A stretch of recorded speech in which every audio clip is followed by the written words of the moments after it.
And we just like to talk bees over here. And so I'm also streaming this to Facebook. And on Facebook, when I make a comment here, it also shares over on Facebook. But I haven't seen anybody comment on Facebook yet to see if it gives me the little Facebook emblem on the chat in here to see what's going on. So, and look here, the one and only Sawmill Charlie. Hey. Sawmill Charlie. Hey. Good to see everyone. So, guys, I'm actually, now that Christmas, technically, even though the day's not over, Christmas is pretty much over, right? Christmas is done. We opened the gifts. Might still have the tree up or whatnot. And if you're down here, you might still have your lights up next Christmas. They might just stay on the house year round. I've seen that before too. And so I'm getting pretty excited because it's literally a week away from 2024, which means things are going to get real, really quick. Not that they've ever really stopped here. I mean, we've got brooding drones right now. So I'm excited for this ramp up that's getting ready to happen. I've already put pollen patties on. I haven't gone back in. It rained today. So stayed out of them. But first warm day, if it's warm tomorrow, I'm in them. So we're going to go check them all out. See how much patty's left, and if I got to re-up them on another pollen patty to get them to win. Just February. If I can just get them one more month, right? One brood. We're literally one brood cycle away from looking at starting to make grafting queens. Yeah. So it's going to be a really interesting thought. Sorry, guys. I thought I had my phone on silent, but I didn't. So let me do that real quick. What are you guys doing in your neck of the woods there? Well, today I was at noon. I went out and all the bees were flying. I put a short out showing everything was flying. Yeah, I saw that. Even the small little one frame or one story nuke is up and running well. So at least I know that all 30 of my hives are up and running as far as, as right now. And I did put the pollen bucket out and give them a little Christmas treat, I think. And then it got kind of overcast and cloudy. And I think that 51 degree weather kind of went back in, and they all by 2:30 or so, they were back in the high, but there was still some flying, but nothing like when it was 52 degrees.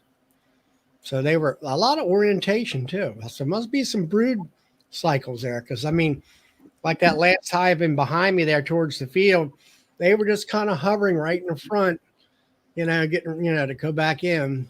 So looking good.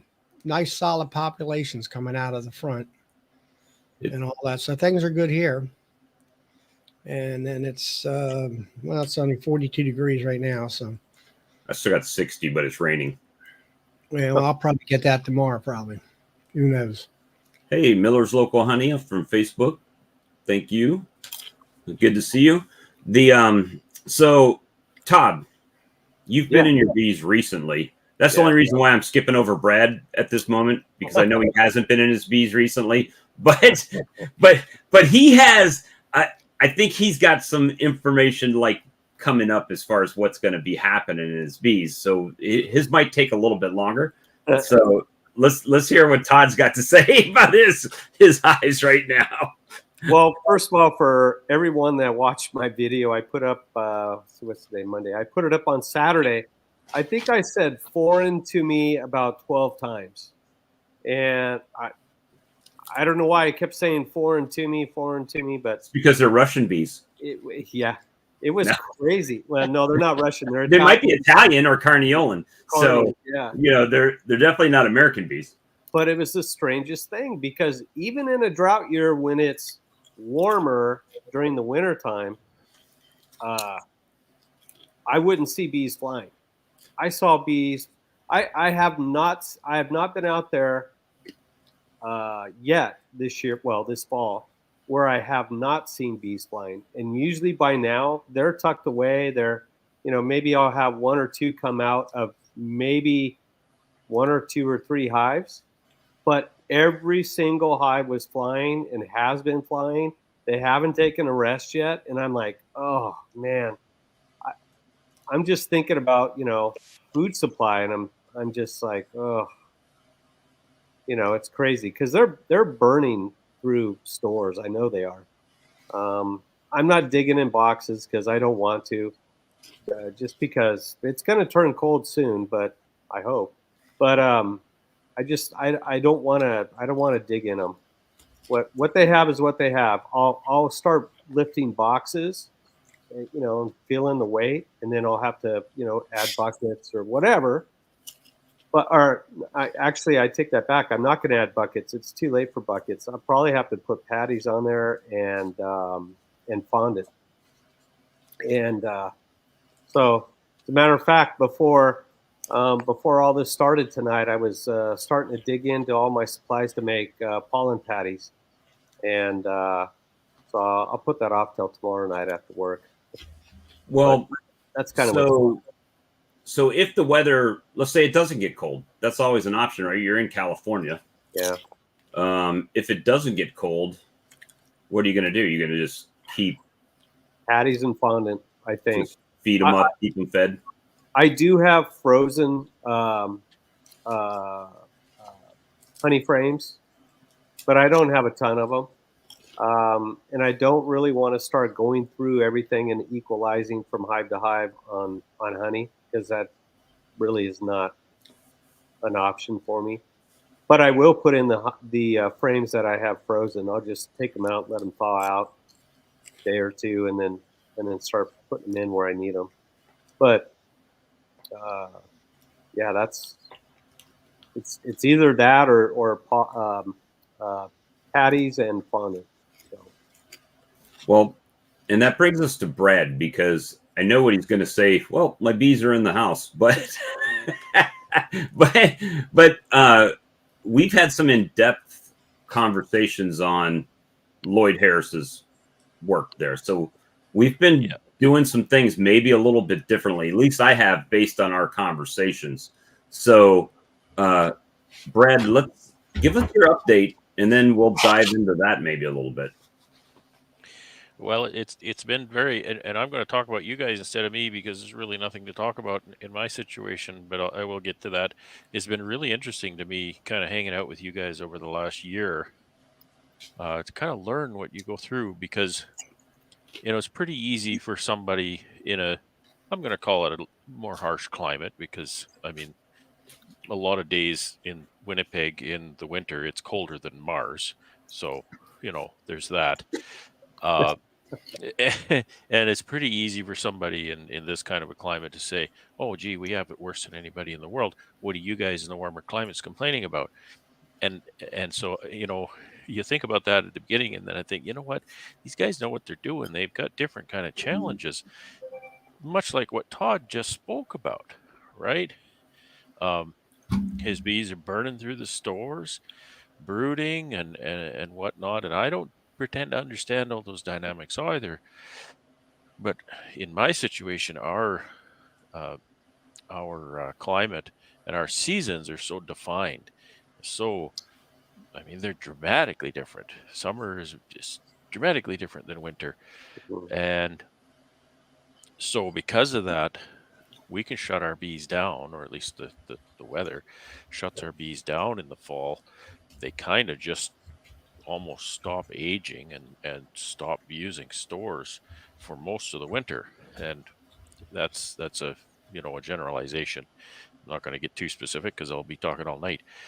And they just kind of ride it out for months. They'll ride it out for 4 or 5 months, and then I'll open that lid in April. I won't see my bees sometimes not from September to April will I see under a lid. So this time of year, I have it way easier than you guys, because what's done is done, and they're just in the shed cooling down. And and waiting for spring, and there's nothing I can do.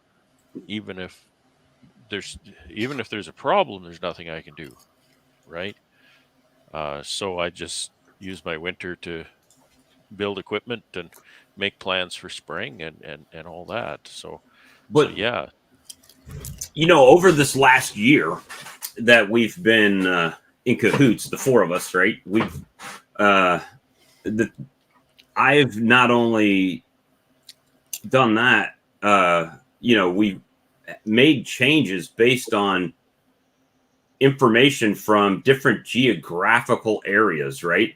So I'm doing things now that typically would not be done here. And it could be an epic failure. But I know what I'm trying to fix. And what I'm trying to fix is that the spring starve out, right? Is they die out just before they start to be able to explode, right? Yeah, So yeah. The only way I could do that is by counting backwards, right? And I never counted backwards before. And when I say counting backwards, it's basically knowing, hey, when's the start of the season? Now let's count backwards to when they should start ramping up their brood production. Okay, so if they're going to start in January for a February buildup, well, then when do I need to start putting feed and pollen patty on to get them to that point? So I've already started, right? Which is something I normally don't do. I would just wait till it starts warming up and the bees are flying like crazy, and then I would start trying to feed them. And what I'm finding is that's too late. Because by that time, the ones that are going to die are going to die. And the ones that are going to make it, well, they would have made it whether I fed them or not, probably, right? So that goes back to what we were talking about with Lloyd Harris's philosophy of if they're flying, they're dying, right? Yeah, yeah, essentially, yeah. So what we run into is a deficit of the amount of bees that are able to fly compared to the number of bees that the queen can produce. Got to get that replacement all the time. Yep. So if we don't feed, there's bees constantly flying, but because it's cooler at night, she's not brooding as much. So the numbers of bees are starting to dwindle, right? So see, seems like your winter is a lot like, for me, it would be 3 months of October. Right. For me, a really cold night, it would freeze, but trying to speak in Fahrenheit terms, a good October day is, say, 50 to 60 F perhaps. A normal day would be maybe 45 F for October here. And see, this is where my understanding of your situation has to start really, transposing that into what you're doing and what you're experiencing, because that kind of weather, October here, is one of the craziest months, because that those temperatures, right around those temperatures between 30 and 50 F, is where the bees will be active or they'll stop flying, right? So we only have about a month of that, maybe 6 weeks. Well, you have months of that. And that's, I would think, like, we, Ian and I sit on chat, and we just, in October, it's just like, oh my God, the bees, it's got to cool down. We got to get colder weather. Like, we're just really stressing out about the fact that it hasn't cooled down yet. We need the cold weather. We need the cold weather. So I can kind of relate that to your situation, Bob, in particular, that's what you're living for a number of months. And that would be terrible. Way harder than what I do, because I don't do anything with the bees for 4 or 5 months. Which leads up to the fact that you reduce them down to single brood boxes, right? Charlie's single brood chamber management there. So you bring it down to the single brood box, but you absolutely plug that out with feed. Totally, 100%. Because your bees slow down in their flying that time of year, and they're storing and storing and storing.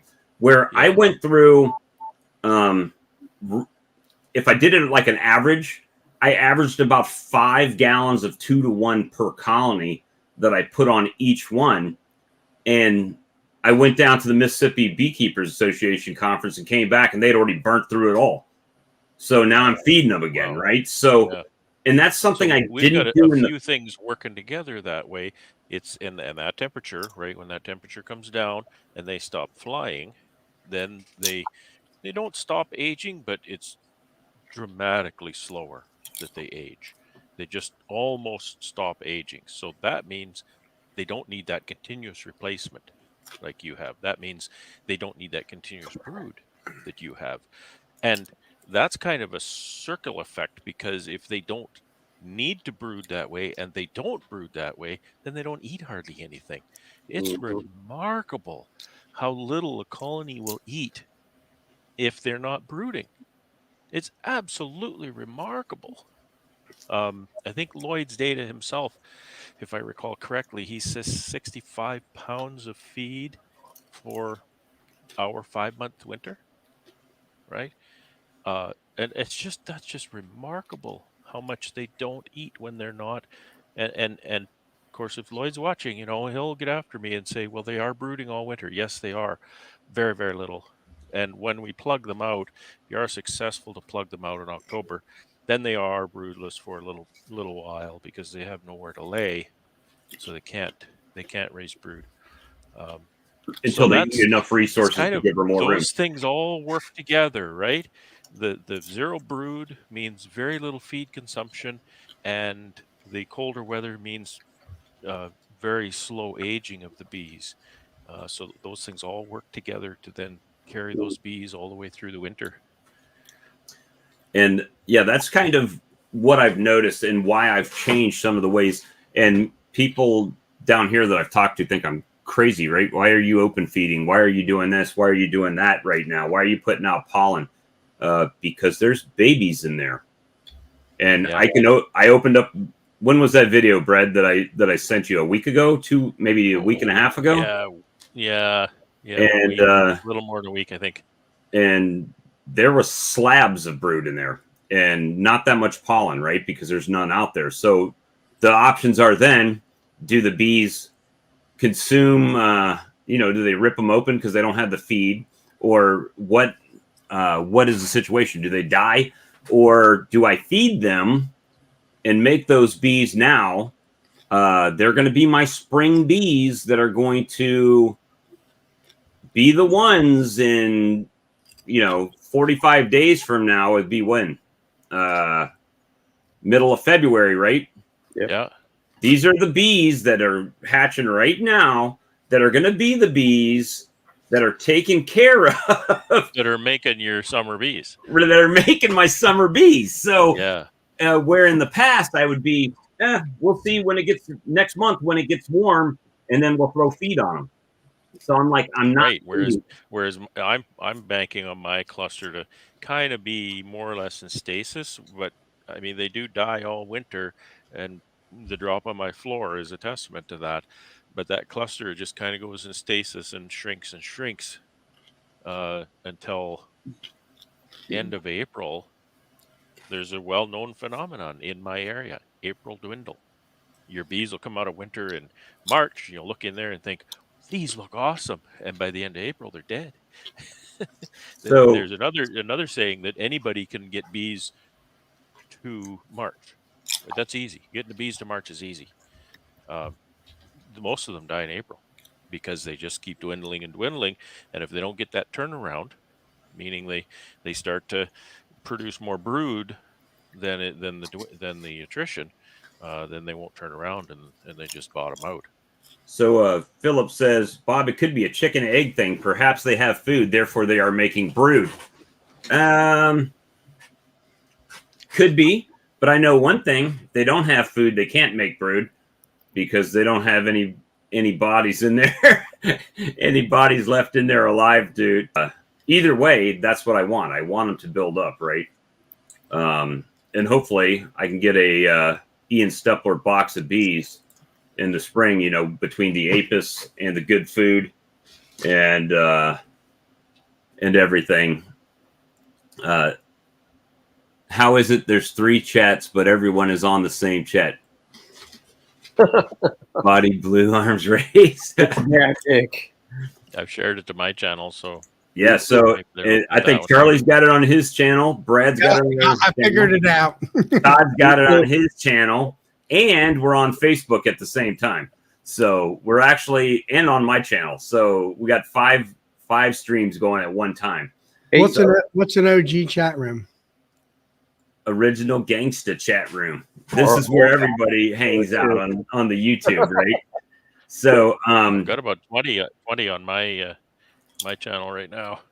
so we really do this, which guys. you know, the comments, just to make a point about that too, I'm not watching the comments on my channel or No, they're I'm watching the all in comments here on the live stream, or do they all show up in here?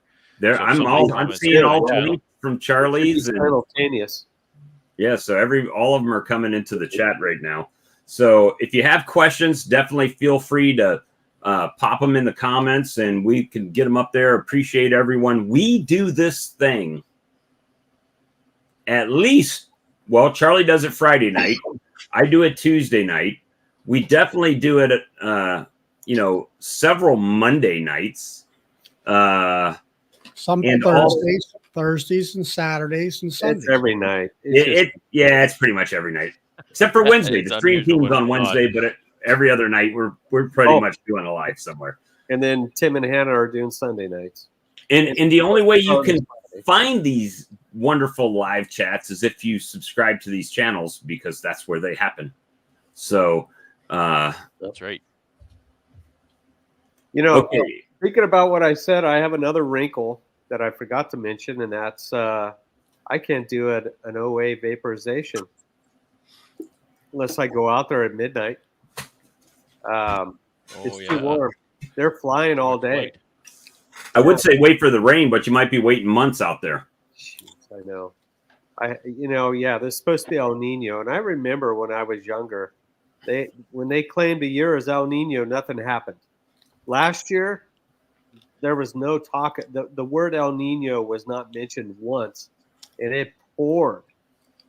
But now, you mention it, you jinx it, and what do they say about that, Brad? Bob's your uncle. Bob's your uncle. Here, it certainly is unusual. If it hadn't snowed a bit yesterday, we would have had a brown Christmas. Oh, we got maybe half an inch, 3/4 of an inch of snow yesterday. I got snow today. It was just in liquid form. Oh, in liquid snow. We got liquid snow. Hey, here's a question. I don't know if any of you have experience with this. I do not, because I haven't run these bees. It says, hey, boys, any advantage of using Russian bees? Good for overwintering because of population size. I haven't run Russians. I think Brad's running primarily Carnies, right? Yeah, generally Carniolans do best around here. Yeah. I have lots of experience with Carnies. I get from Jose. And boy, they are very, very light on the food usage during the winter. It's amazing. You go in there in spring and you think, oh gosh, they're dead. No, they're not.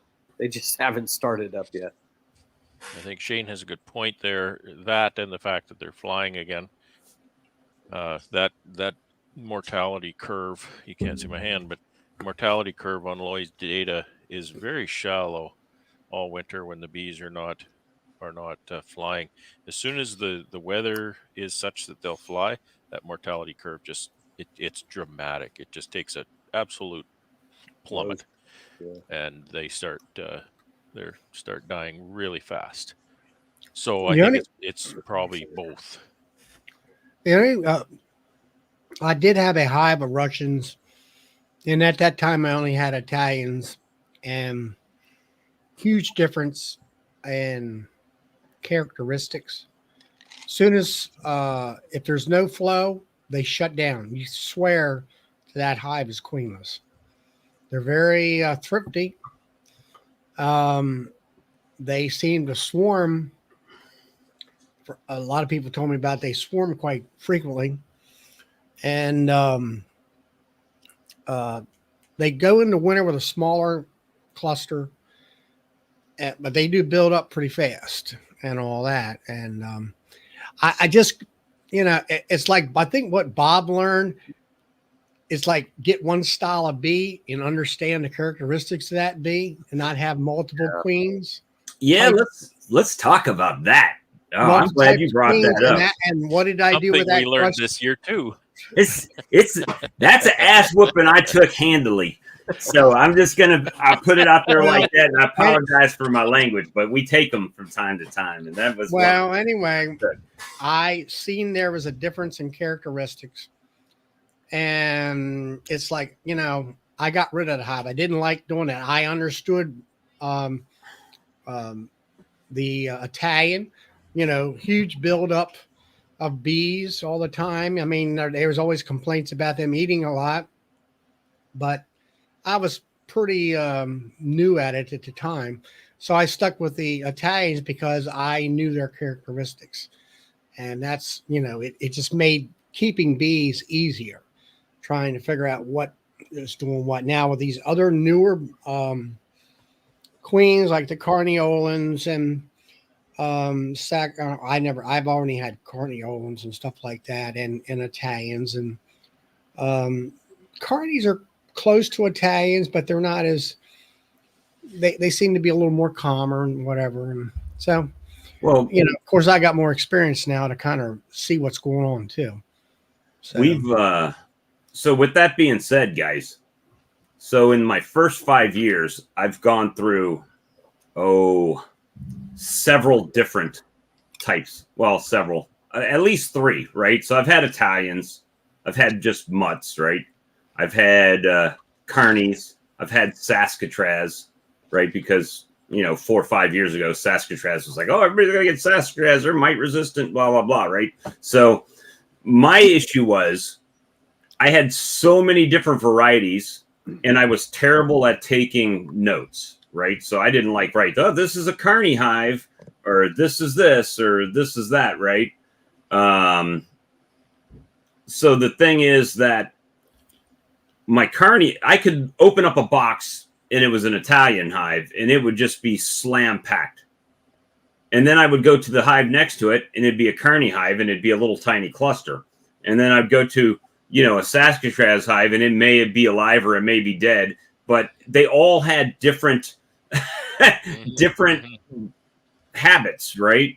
And that's great for them. It's terrible for me because now I don't know if that hive's doing what it's supposed to be doing or if it's failing compared to what my other colonies are doing. Yeah, that's right. So it really puts that Jedi mind trick on you, right? So it's like this year it was, look, first of all, mark your queens, because how old are your queens?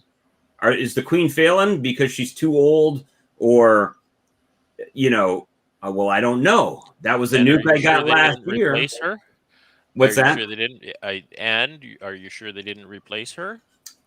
You don't know, if right? You mark all of your queens and you open that hive and there's a queen that has no mark. You got to question that and say, why does she have no mark?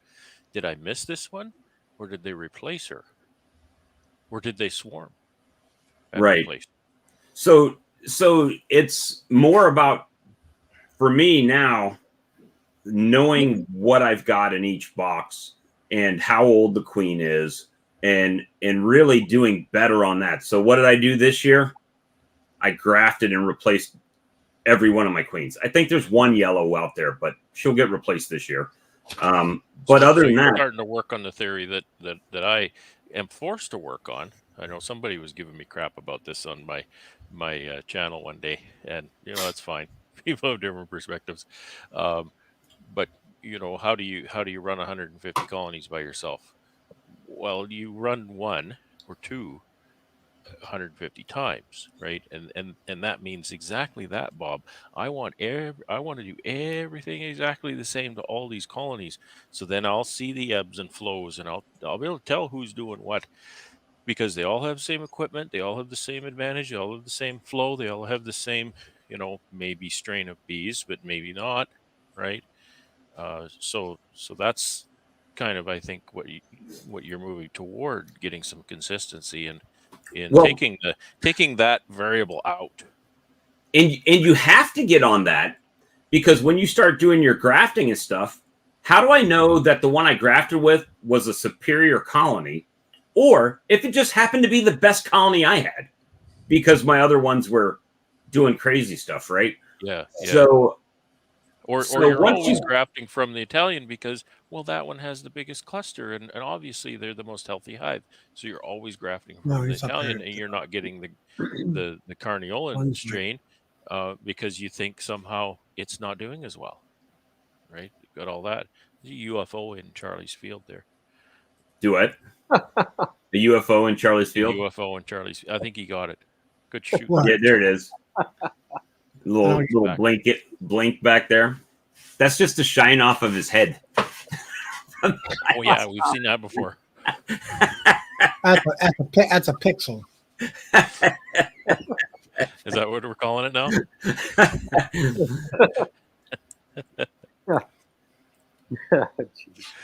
Sorry to derail things. So I remember that, Bob, and that was a real turnaround for you, as I recall, taking that, dog's breakfast of what to expect and turning that into a more unified of what to expect. So now you've got multiple colonies and you can look at them all relative to each other right. and say, okay, what's going on here? And that makes a huge difference. Now, I'm not saying that you can't do it in the same yard, because I'm sure people are much more skilled than I am. But when you get 70 out here, for me, working a full-time job in 70 colonies, and you're trying to quickly assess and move, I don't have to consider what breed or variety of bee I'm running, right? Is this colony crap? And then if it is crap, something I stopped doing this year is I stopped feeding resources to them. When I say that, I'm not saying feeding them. I'm talking about taking brood from another colony and putting it in there to assist the colony that's struggling. So hanging out with people like Brad and Ian and James, their philosophy is totally different. It's failing. Shake it out. Put a new nuke in there with new queen and start it over again and give it a chance to succeed, as comparing to just continuously robbing from a good hive, making it weak to give it to a weak hive that's never going to get better than mediocre. Now you have 2 hives that suck. Yeah, now you got 2 hives that suck instead of 1, right? So that's right. I mean, that was a very it's. And there's a time for that. There's a time for boosting with brood. There's a time for boosting with bees and combining and all that kind of stuff. But that takes experience, because you need to dig into that hive and you need to look at it and say, why do they suck so bad? Is the queen failing? Do they have, maybe they got EFB or some chalk brood or something? What's going on here? Are they failing because there's something wrong with them, or are they just behind? Because it's all a matter of momentum. If they start behind, they'll finish behind. So sometimes if you can really determine that, then you can go ahead and say, I'm going to give you a boost because I think that's a good investment with this brood, and that will help you to catch up, and then you'll be fine. You have to make that assessment. I think one of the things is that clicked the switch, the light bulb that came on for me this year was, these aren't pets. Yeah. They're not pets, right? So the same thing with, if I just give this queen more resources, she's going to just start doing more and she'll be fine. And it's not the case. It's most of the time it's not. If it was a crappy queen, there's nothing you're going to do to change that but pinch the queen and get something else. And that's why I preach what I call aggregate resource. You look at the apiary and you look across that apiary, and there might be 2 hives there. It could be 20 or 200. That to me is what I call an aggregate resource. You have equipment, you have drawn comb, you have maybe some honey, you have pollen, you have brood, you have bees, you have queens. That's a whole aggregate resource. So you can make the best you can make out of all of that. So if you need to move resources around or use resources, if a colony is not making it and you have to shake them out, you've still got resources because you have pollen in there for another hive or for your cell builder. You've got drawn comb, and everybody needs that. You've got equipment. Everybody's saying, "Oh, I didn't have equipment to take advantage of this opportunity." So that's why I preach what I call that aggregate resource. So I think the idea of that helps a person to stop obsessing over one colony, right? Right. This colony is getting behind. Fix that. Like use that resource somewhere that's it's going to be appreciated, right? And I kind of look at that with the bees. You know, who deserves it? Who deserves these resources? Who deserves to be fed? Who deserves a bigger box? Who deserves more stuff? And if you're not cutting it, it's definitely a meritocracy in my apiary. If you're not cutting it, you end up in a zombie hive in the corner. So, Well, and one thing that really changed that was learning grafting, right? Once I learned that I could make queens whenever I wanted to, that all of a sudden those freeloading queens that are sitting back there not doing anything, yeah. they went to a whole different rung on the unemployment scale, right? It's like, it's like right. You got to go. We're just going to put this new one in here, and we're going to see, And that's Mark Miller has a question thing here. A person can do is raise your own queens, because that changes your mindset on what that resource is worth. All right. So Mark Miller says, I have a question from a beekeeper that sells queens. What does most beekeepers want in a queen? A live queen. She's got to be alive. She's got to be alive. That's Number the first prerequisite. And after that, I'm pretty flexible. If she lays, I really want a prolific layer here. You've got to have a good laying rate, for sure. And disease free, and can't be full of chalkbrood spores and stuff like Not that. so much the queen, but it's actually how the hive responds. Is it a hive that's going to blow bees up into your face when you open it up, or is it just sit there and calm as a... Don't you talk about my bees like that, Charlie. Don't you do that. It's definitely something I don't want. It's mean bees. Or they like Bob's bees that sting the living daylights out of you all the time. Well, look, man, I have no arthritis anymore. He's loose as a goose. I've got a guy up here that in north of me about 2.5 hours, and he's been working. It takes years to develop a characteristic in queens and stuff. And from what I gather from other people, Charlie's hitting all my hot buttons tonight, man. You can work his hive without a veil, without much fear. And if they're that calm, and now, hey, in spring, I need to go there myself and see this myself. In spring, when everybody's getting their nukes and everything, I can do that. I can open mine up and work them, no gloves, no veil, everything's wonderful. But you let it start getting tight on some nectar flow or something like that, and they don't want anything near them. Yeah. It's raising your queens. People ask. I'll go back to a little example. We did a few years ago. We did, and people are going to be asking what OTS is, but we did an OTS workshop here at my place, and we had lots and lots of people attend. It was a really well attended event. And OTS is just a way to raise your own queens. I'll just say that for those who don't know.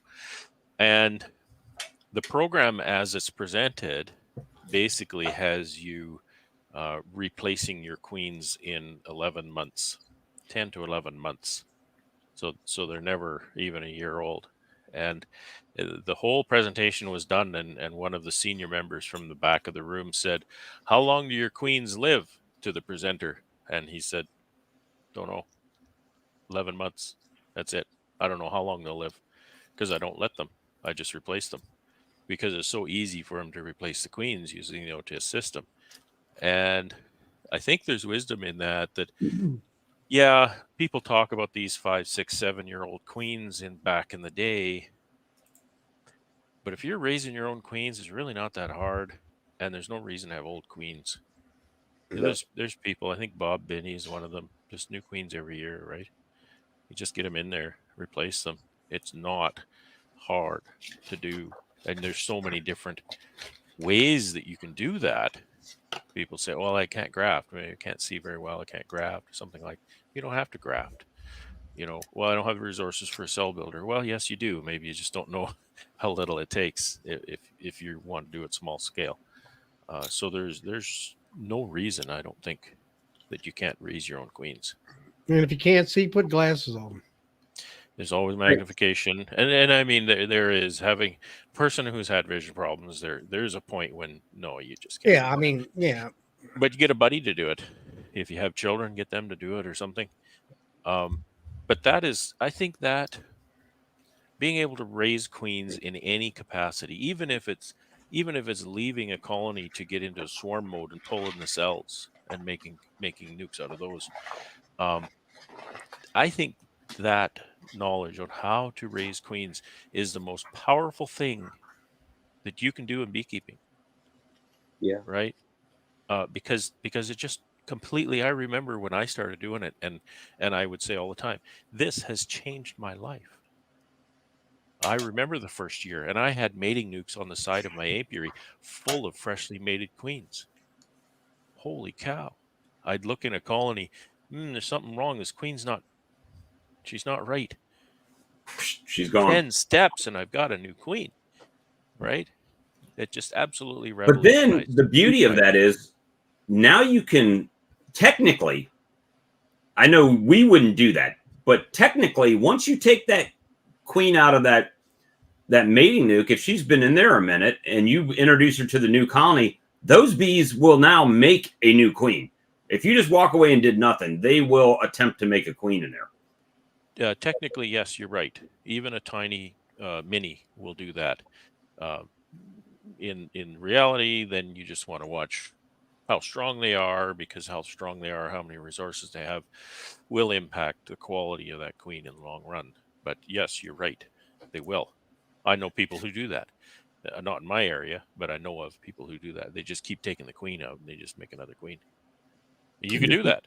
There's nothing wrong with that. It's half the time it's called a walk-away split.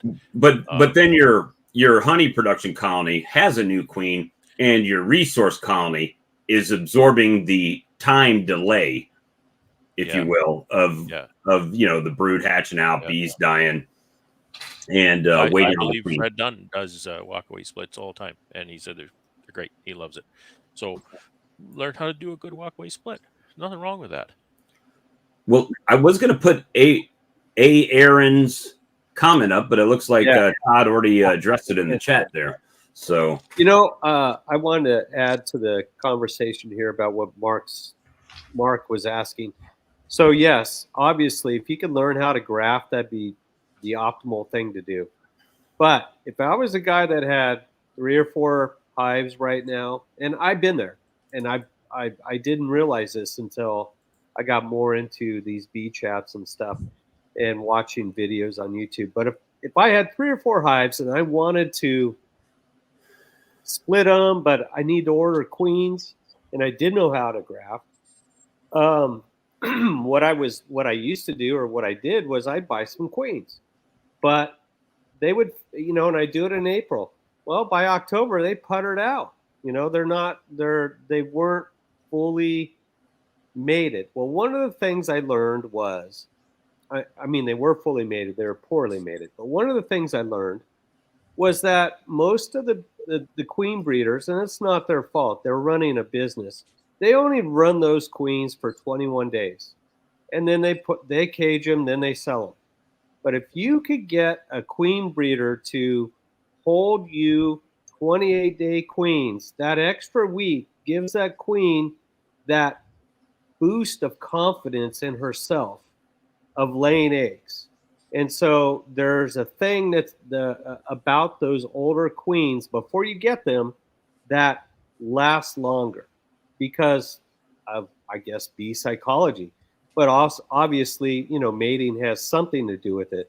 But if they've been laying for 28 days under that breeder or the queen breeder, they typically come out, better, and they last longer. So that's something that I've learned over the years.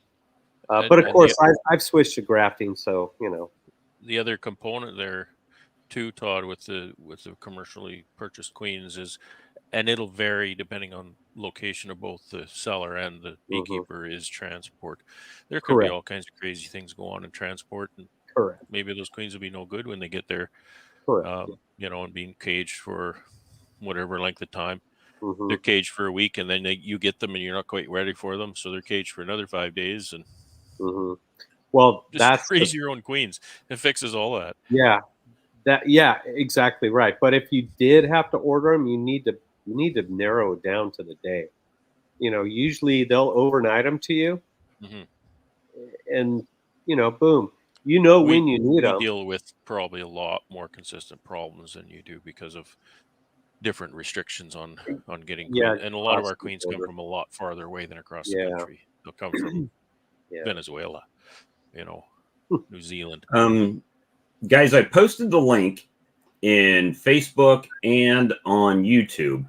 So if you click the link to come in, please tonight make sure that you don't have YouTube open and that your sound isn't doing the echo thing, because I will mute you quick tonight. Most people that come on the stream know how to do it, but if you're first time, just make sure that you're watching it through the StreamYard and not through YouTube, because we'll get this crazy echo, and it's a little bit, well, not a little bit, it's a lot of bit annoying, because by the time you say something, it's come back through 3 times, and it's just a mess. But definitely welcome to come in and join the chat. I think we can have 9 or 10 people in here at one time. And Bob, I do want to go back to Aaron's question about the pollen. I got to start. I'll throw it up here. There we go. He's seeing the same thing I am.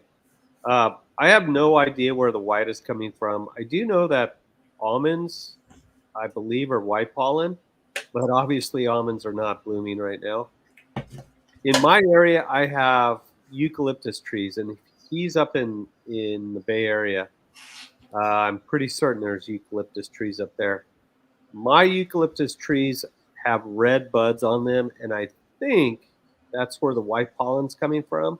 I also have light yellow, bright yellow, and orange coming in. Orange I know is dandelion, because I've seen dandelions here and there. I've got a little bit of red coming in, like a bright red. Yeah, it's like I said the other night, Mother Nature is a mad scientist, and she's going to do what she's going to do, and plants follow. So, who knows what's going on. But I think the white is from eucalyptus, but I can't be sure. All right. Man, Charlie thought eucalyptus was a bush, but no, that's a big tree. Okay, so I only run 5. Well, I can't say only. I run, depending on time of the year, 2, 5, 6, 10. That's all that I've done. I know Todd runs 8-frame equipment. Charlie runs you run 10-frame mediums. And Brad I run 10-frame mediums in my production hives. And then in my nukes, I run most of them are all 5/5. So we've got someone new getting ready to join. But now I want to contribute on the being self-sustainability. When you can learn, I don't care how you do it, when you can be able to raise your own queens, that is the absolute key of becoming self-sustainable. Yeah. And like Brad said, when you got queens over here in these mating box, you don't think about killing that queen that's failing, because you're thinking before you have queens over there and you don't have any queens, it's like, do I want to spend $40 for a new queen?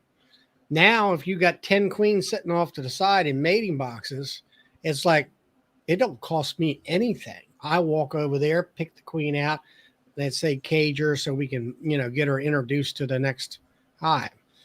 And it's immediate. It's he didn't see. Call your bee supply, order a queen, wait a week, or whatever. I've got someone that's trying to join. I think. The problem. Ryan Sanders. This says they will need to connect their mic/cam before you can add them to the stream. So Ryan, if you're listening, that's what the reason why you haven't been added in yet. Hey, and one thing that Charlie just mentioned, and we've all been there, it is so hard to pinch that first queen. You will stare at, you won't want to do it. You're just like, you know. But what you can do is take her in one frame and move her off to a zombie hive, right? Zombie hive. Yeah. See, that's part of the zombie hive philosophy is that I don't have to kill the queens because I really do hate doing it. A little bit. But really hate the way I look at it, once you problem picking them off. Wow, but the very first time you do it, it's the hardest thing to do. But here's the way to look at it. Yeah, it's hard, but once you do it, you realize you're gaining things like resource frames, and you can either freeze it if you pinch a queen in October and you only have one hive, throw look at all the frames, put the ones you need to put away in the freezer to save for next year, and boom, think about it like you're way ahead of the game in April or whenever you start in the spring, when you get your queen. But it's the hardest thing to do is to pinch that first queen. Then after that, you realize, look, I'm doing it for either A, the good of the hive, or B, to expand or to grow in knowledge. And, it's tough, but you get through it. Don't be afraid of it. Well, hey, James. Merry Christmas, everyone. Hey, James. Merry Christmas. Merry Christmas. Well, I think Ryan has added his mic and not his face on here. It's always suspect because I've done this before and gotten some bad some bad. Oh, there he is. There we go. Okay. Hey, Ryan. What's up, guys? How you doing? How's it going? And we got Joseph Rawls coming in. Hey, Joe. Ryan there's about 2.5. Let's see now. You're about an hour and a half from my house. Yeah, we're close. He's up there. I like your cabin there. He's on the Potomac River up there. Thank you. Yep, I'm up by Harper's Ferry, halfway point Harper's there Ferry. on the AT trail. Which is close to Frederick. You got it. Did the you say rookie beekeeper? Rookie as in 1-2 colonies, 10 colonies, don't have any yet, or? No, I've got about 10 hives here at the house. I've been doing it for 4 or 5 years now, I guess. But yeah. Turn that camera to that back wall over there. Huh? I'm sorry? Turn your camera to your back to that wall. No, the other way. Stop. Let's see. We got banjo. We got mandolin. Oh,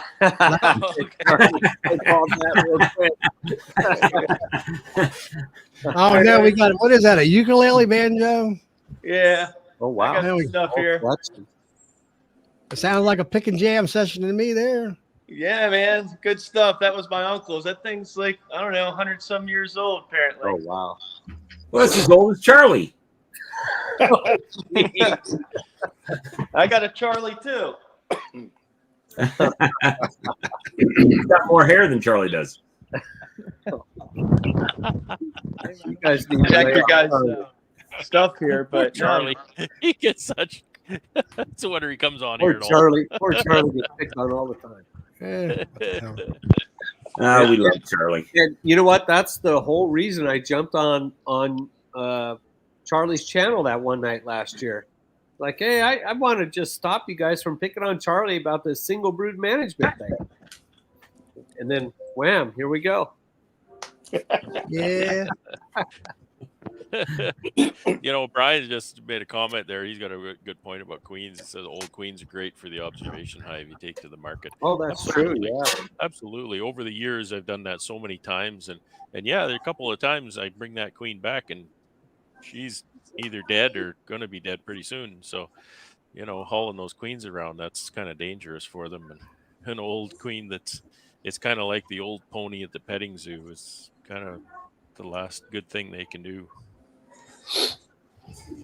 So, James, what have you been up to? We know what you went and did, but what are you up to now? Right, I'm sitting in front of the fire, and my wife came over and she says, "Hey, Bob sent me a link. You should be on the StreamYard." So She's trying to get rid of you. Here I am.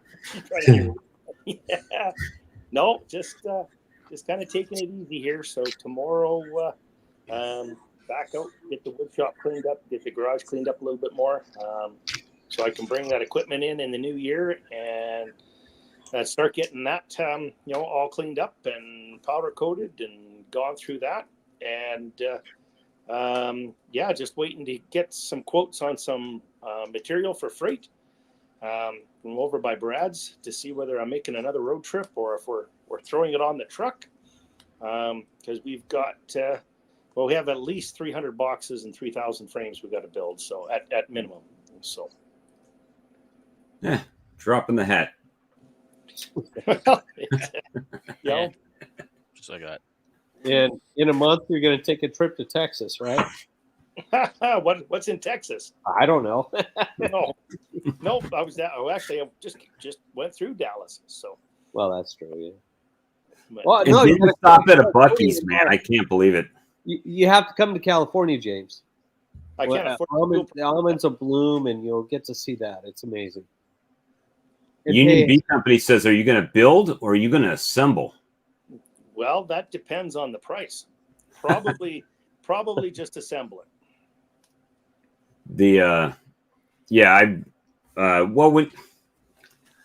For me, I mean, especially at that scale, the build is actually, that's not really even an option anymore.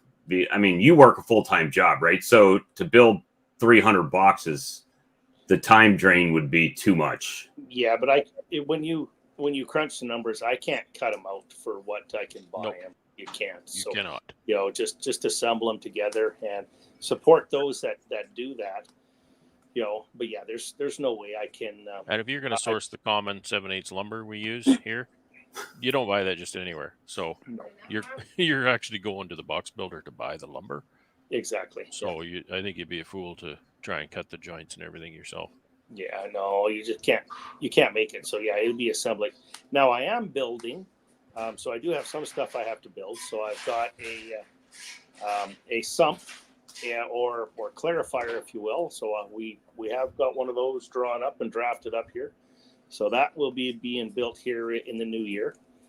We're working on a closed loop heating system so that we can heat the jackets on the sump and the knives and a few other things like that. So we're working on that as well. That we're going to be building, and then it's just a matter of time to see what else we have on our list. But I did a quick count. Actually, I was out yesterday.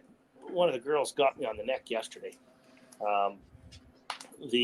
Just making sure things are all sealed up. So we had a little bit of sealing to do and stuff out there for a couple exercises that I got to do in the bee bar here after Christmas. So we did a bunch of that yesterday.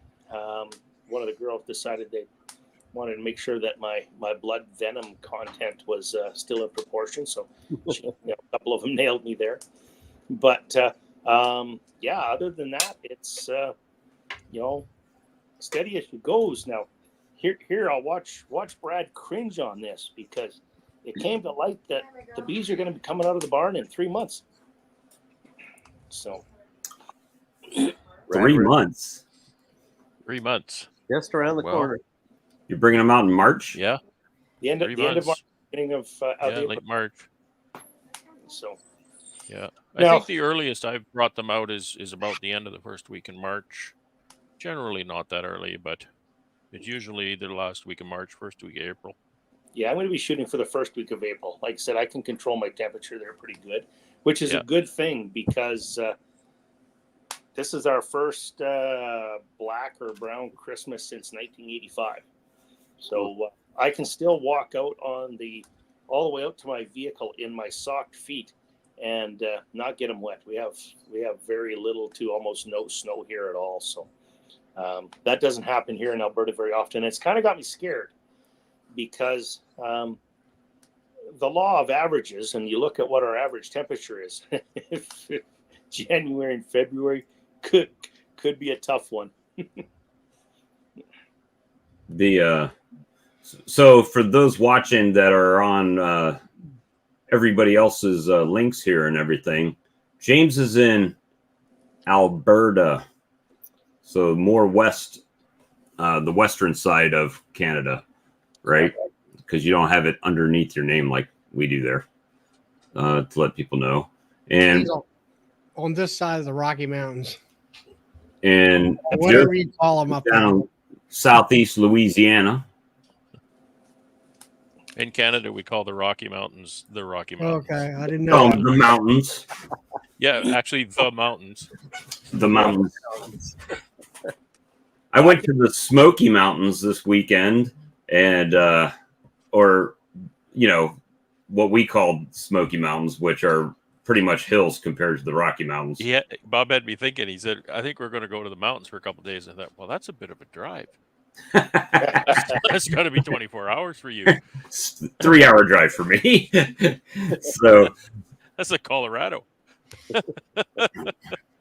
So I kind of jumped on Ryan there. Did you actually tell us how many hives you had and all that, or did we give you a chance to? Tell us all about yourself. Okay. Hives, 5 years, I think, is what I remember. Yeah. About 4 or 5 years now, beekeeping, right? I got 10 hives here at the house, and you're about an hour, right? It's probably 50 degrees up there today for you too. Yeah, it was.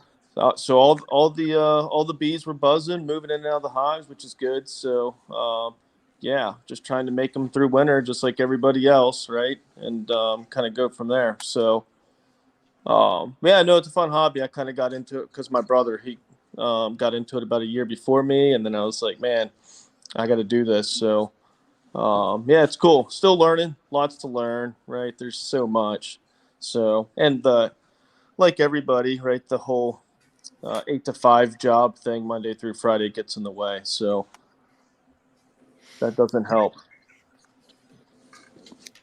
So doing mostly all deep type brood chambers. Yep. So I've got 8s, 10s. I've got a mix of everything, and so all that. All right, that's cool. Yeah, I have to stop. If I go that way occasionally, I'll maybe connect and get stop by. Yeah, for sure. Any of you guys going to the North American Honeybee Expo down in Kentucky? I am. All right, I'll be down there too. So, maybe try to meet driving up. or flying. I'm driving down. Okay. So which way are you going to go? Are you going to cross West Virginia or are you going to cross Ohio? I'm going to I took off all that week, so I'm kind of making a little bit of a trip out of it. So I was going to hit Point Pleasant up there, see the Mothman, and then keep on just kind of working my way over. So yeah, you can go a long way in a week. What's that? So you can go a long way in a week. Yeah, for sure. I got some. I got to do the Bourbon Trail while I'm down there. Hit a couple of distilleries up and going to an NCAA basketball game. So I'm kind of making a trip out of it. So I got some time off from work. Your mic is messing up there, Ryan. Can't hear you anymore, Ryan. Oh, mic check 1 2. Can you hear me? Now, there you go. I don't know. Oh, okay. Yeah. Sorry about that. now it's And then it went away again. So you just mic check was perfect. It was after. no. And now it's muted. No. Now you're muted. Yep. Check. Yeah, now you're better. Yeah, sorry. I'm video etiquette here is not the greatest. I'm on a cell phone, so I just I found you guys by accident just scrolling through Facebook here. So see, the Facebook link worked. There you go. See? That's how we find most people, that they usually like this is completely by accident. We never okay. They can come to my YouTube channel, Sawmill Charlie's Bee Farm, and subscribe, and then you'll get a notification for mine. Okay, cool. Charlie's Bee Farm. Yeah, Sawmill Charlie's Bee Farm. Sawmill Charlie's Bee Farm. Okay, got it. And then Walker Bee Ranch. Yeah, everybody up here's got a YouTube channel. Got it. Perfect. So. I'm just going to screenshot this. That way I have it for later. Yeah, Walker Bee Ranch and Sawmill Charlie, and then also Kodiak Farms, which There's Lee. Bob, yeah, if he's you see that's Kodiak Farm Bees.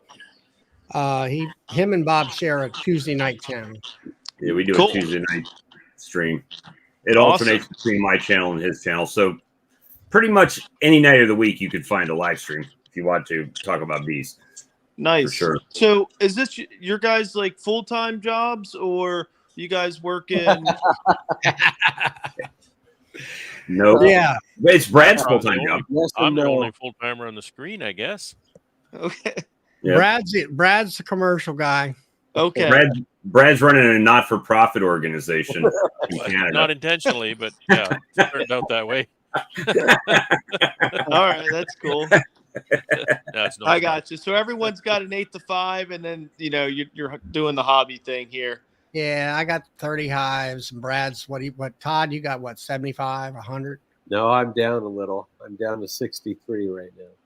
Wow. And then James here, he's up in Alberta, and We can't keep track of how many James is running. yeah, for I don't know bees. whether he's got definitely 300. sideliner if he's not pushing. Well, I'm going to say he's Changes day commercial to day now. with James. When he bought a brand, he's got a used cow and extractor line. He He has 3 hive lifters too. So he's big. Okay. and he's averaging what, 300 Charlie hives. don't have any. Yeah, I know. I'm going to get me one of them some bitches. I'm just collecting them. We're gonna shame you into it. There you See, go. what he's going to do is he's going to come down one time. He's going to have one in the back of the truck. He's going to And drive. he's going to get the impulse buy off of Charlie. Hey, Charlie, I really could let this one go if you want to get it. And he's like, he'll start making it rain. Okay, Being nice. back with James there. So I hear Alberta. How are you in Calgary, or how far up are you? Man knows where he's at. I'm 8. Well, call it 8.5 hours northwest of Calgary. Okay. Grand Prairie. So is that St. Albert or something further up that way too, or? Yeah, so St. Albert is over by Edmonton. So Okay. once you hit Edmonton, go another 4.5 Go hours Oilers. west. Gotcha. Thank you, Robert. Go Caps. Right on. Cool. So Jose said Jose said, Hey. oh, you going live and I'm on a commercial break for the 49ers game. I have the game on mute, dude. I'll tell you what, Jose does a Jump great in there, job. man. Jump in. And Jose. I got my annual Christmas card from Jose and the family there. Oh, nice. So I'm on the mailing list. Woo woo. So nice Christmas card. Let's see. Well, DC just popped up. Oh my. We've been live. Where you been, DC? You're usually one of the first people. Yeah, Probably it's not been the eating. same without you. So anyway, Ryan, we have a lot of good Thank Good. you, Lee. good times, talking here, and we try to help everybody out with all kinds of information. If you got a question, how to do something, or I'm having this problem in the hive or whatever, there might be somebody here in the chat can help you out. Yeah, You well, Stuff like that. Your sounds you have going. to remember though, if you ask 7 beekeepers a question, you're probably get about 80 different answers.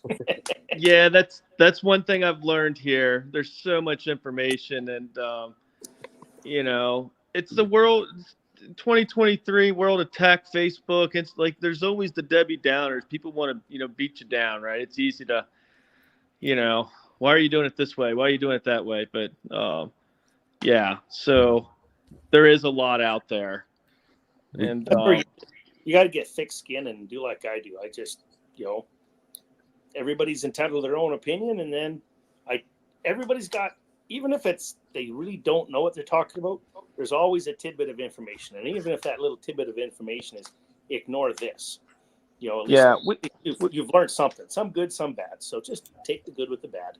yeah, we all have the same goal, right? Keep everyone's either wants the honey to sell it for profit, or we all want the hives to to thrive and do good. And then of course climate, depending on where you guys are at, right? North, south, that's all going to change. You guys are going to get different results and different hives. So yeah, we all have the same goal really in the end. So I've got it, Ryan. I've got a different.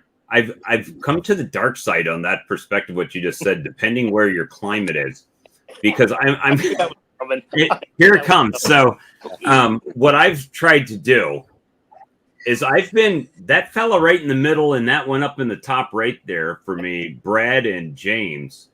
I've been trying to mimic, and Ian, who's not on here, mimic what they're doing, just by shifting my calendar. Right. So applying what they're doing up north to grow their bees and to be successful. But I'm doing it in a southern climate. So things that people are doing down here, I'm kind of ignoring what I've done the first several years and like pollen patties on now instead of waiting, or, just trying to shift that a little bit.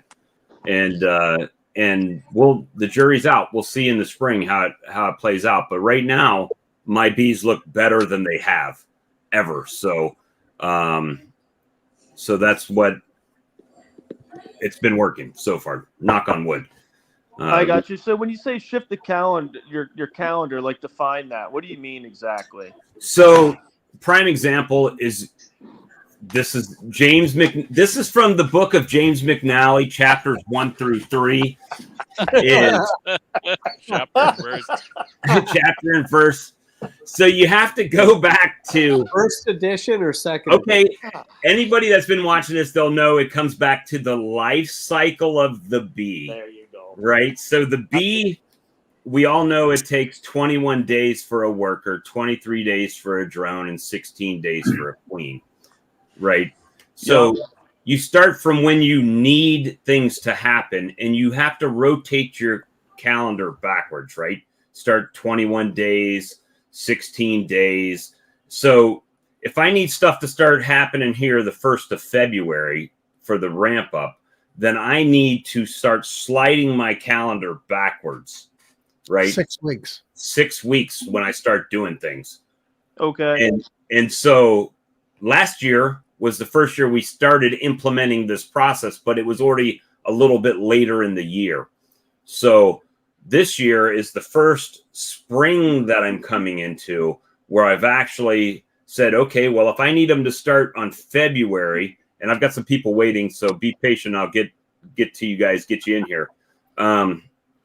And started sliding my calendar, working backwards to when I needed to start putting pollen patty on and making sure they had the resources, because I have slabs of brood in some of my colonies right now. So if they're not bringing in natural pollen, I need to make sure they have something to eat, because those are the bees that come February 1st are now raising the brood that I need to make my splits, make my nukes, all of that stuff that I'm going to do in the spring. But if I were to just wait, then they may or may not have the population I need to do that. Hey, Tom. Didn't mean to ignore you.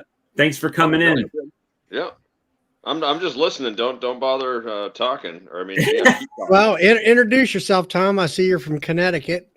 Yeah, no, that's why I wanted to come on, Brad, just to say, man, those videos you posted, I showed the wife and I posted them on my page. You're singing. That was good job, man. Thanks, buddy. Yeah. Little hobby. I've got someone named Lankford waiting to come in, but see if it'll come in, Bob.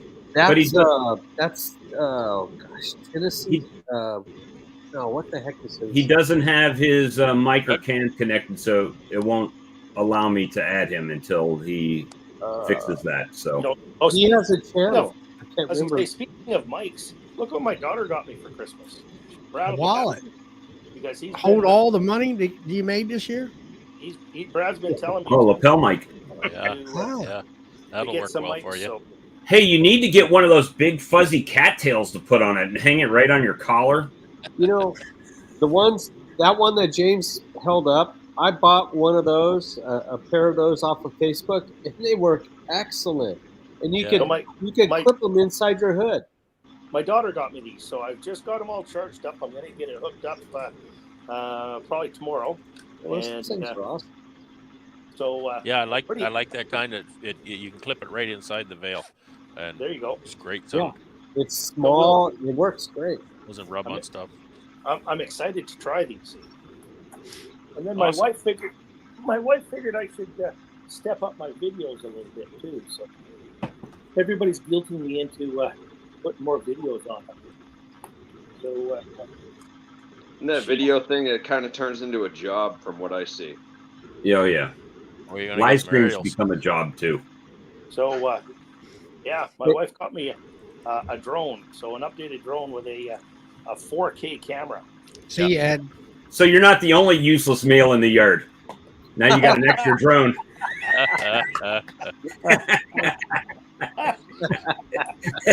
Touche. Hey, Bob.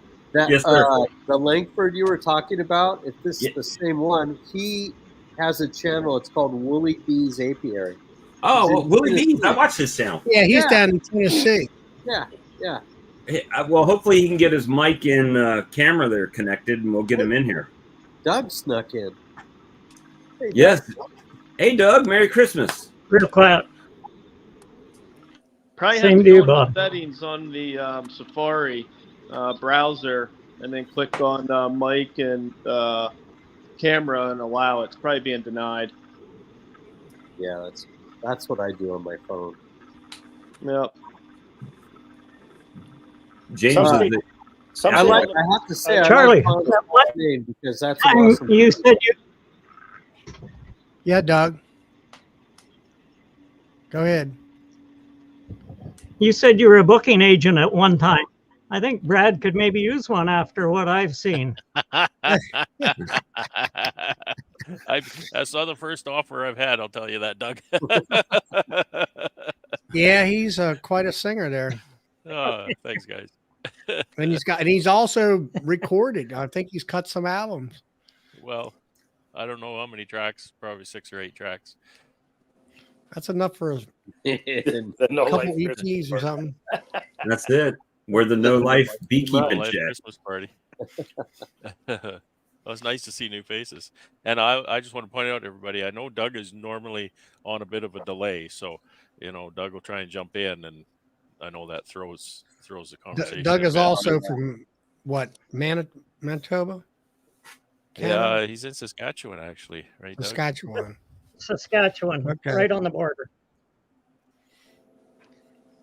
I can throw a stone and hit Manitoba. Ah, okay. Yeah, we wish Everybody you'd wants stop, to stone Manitoba. Knock it off. So Tom, Just throw those. yeah, Tom, how many hives y'all got, and where are you at with your bees? So we went into winter with 77. Bookie. So Nice. we'll see what we come out with. How much? I was reading that other comment. How many hives? 77.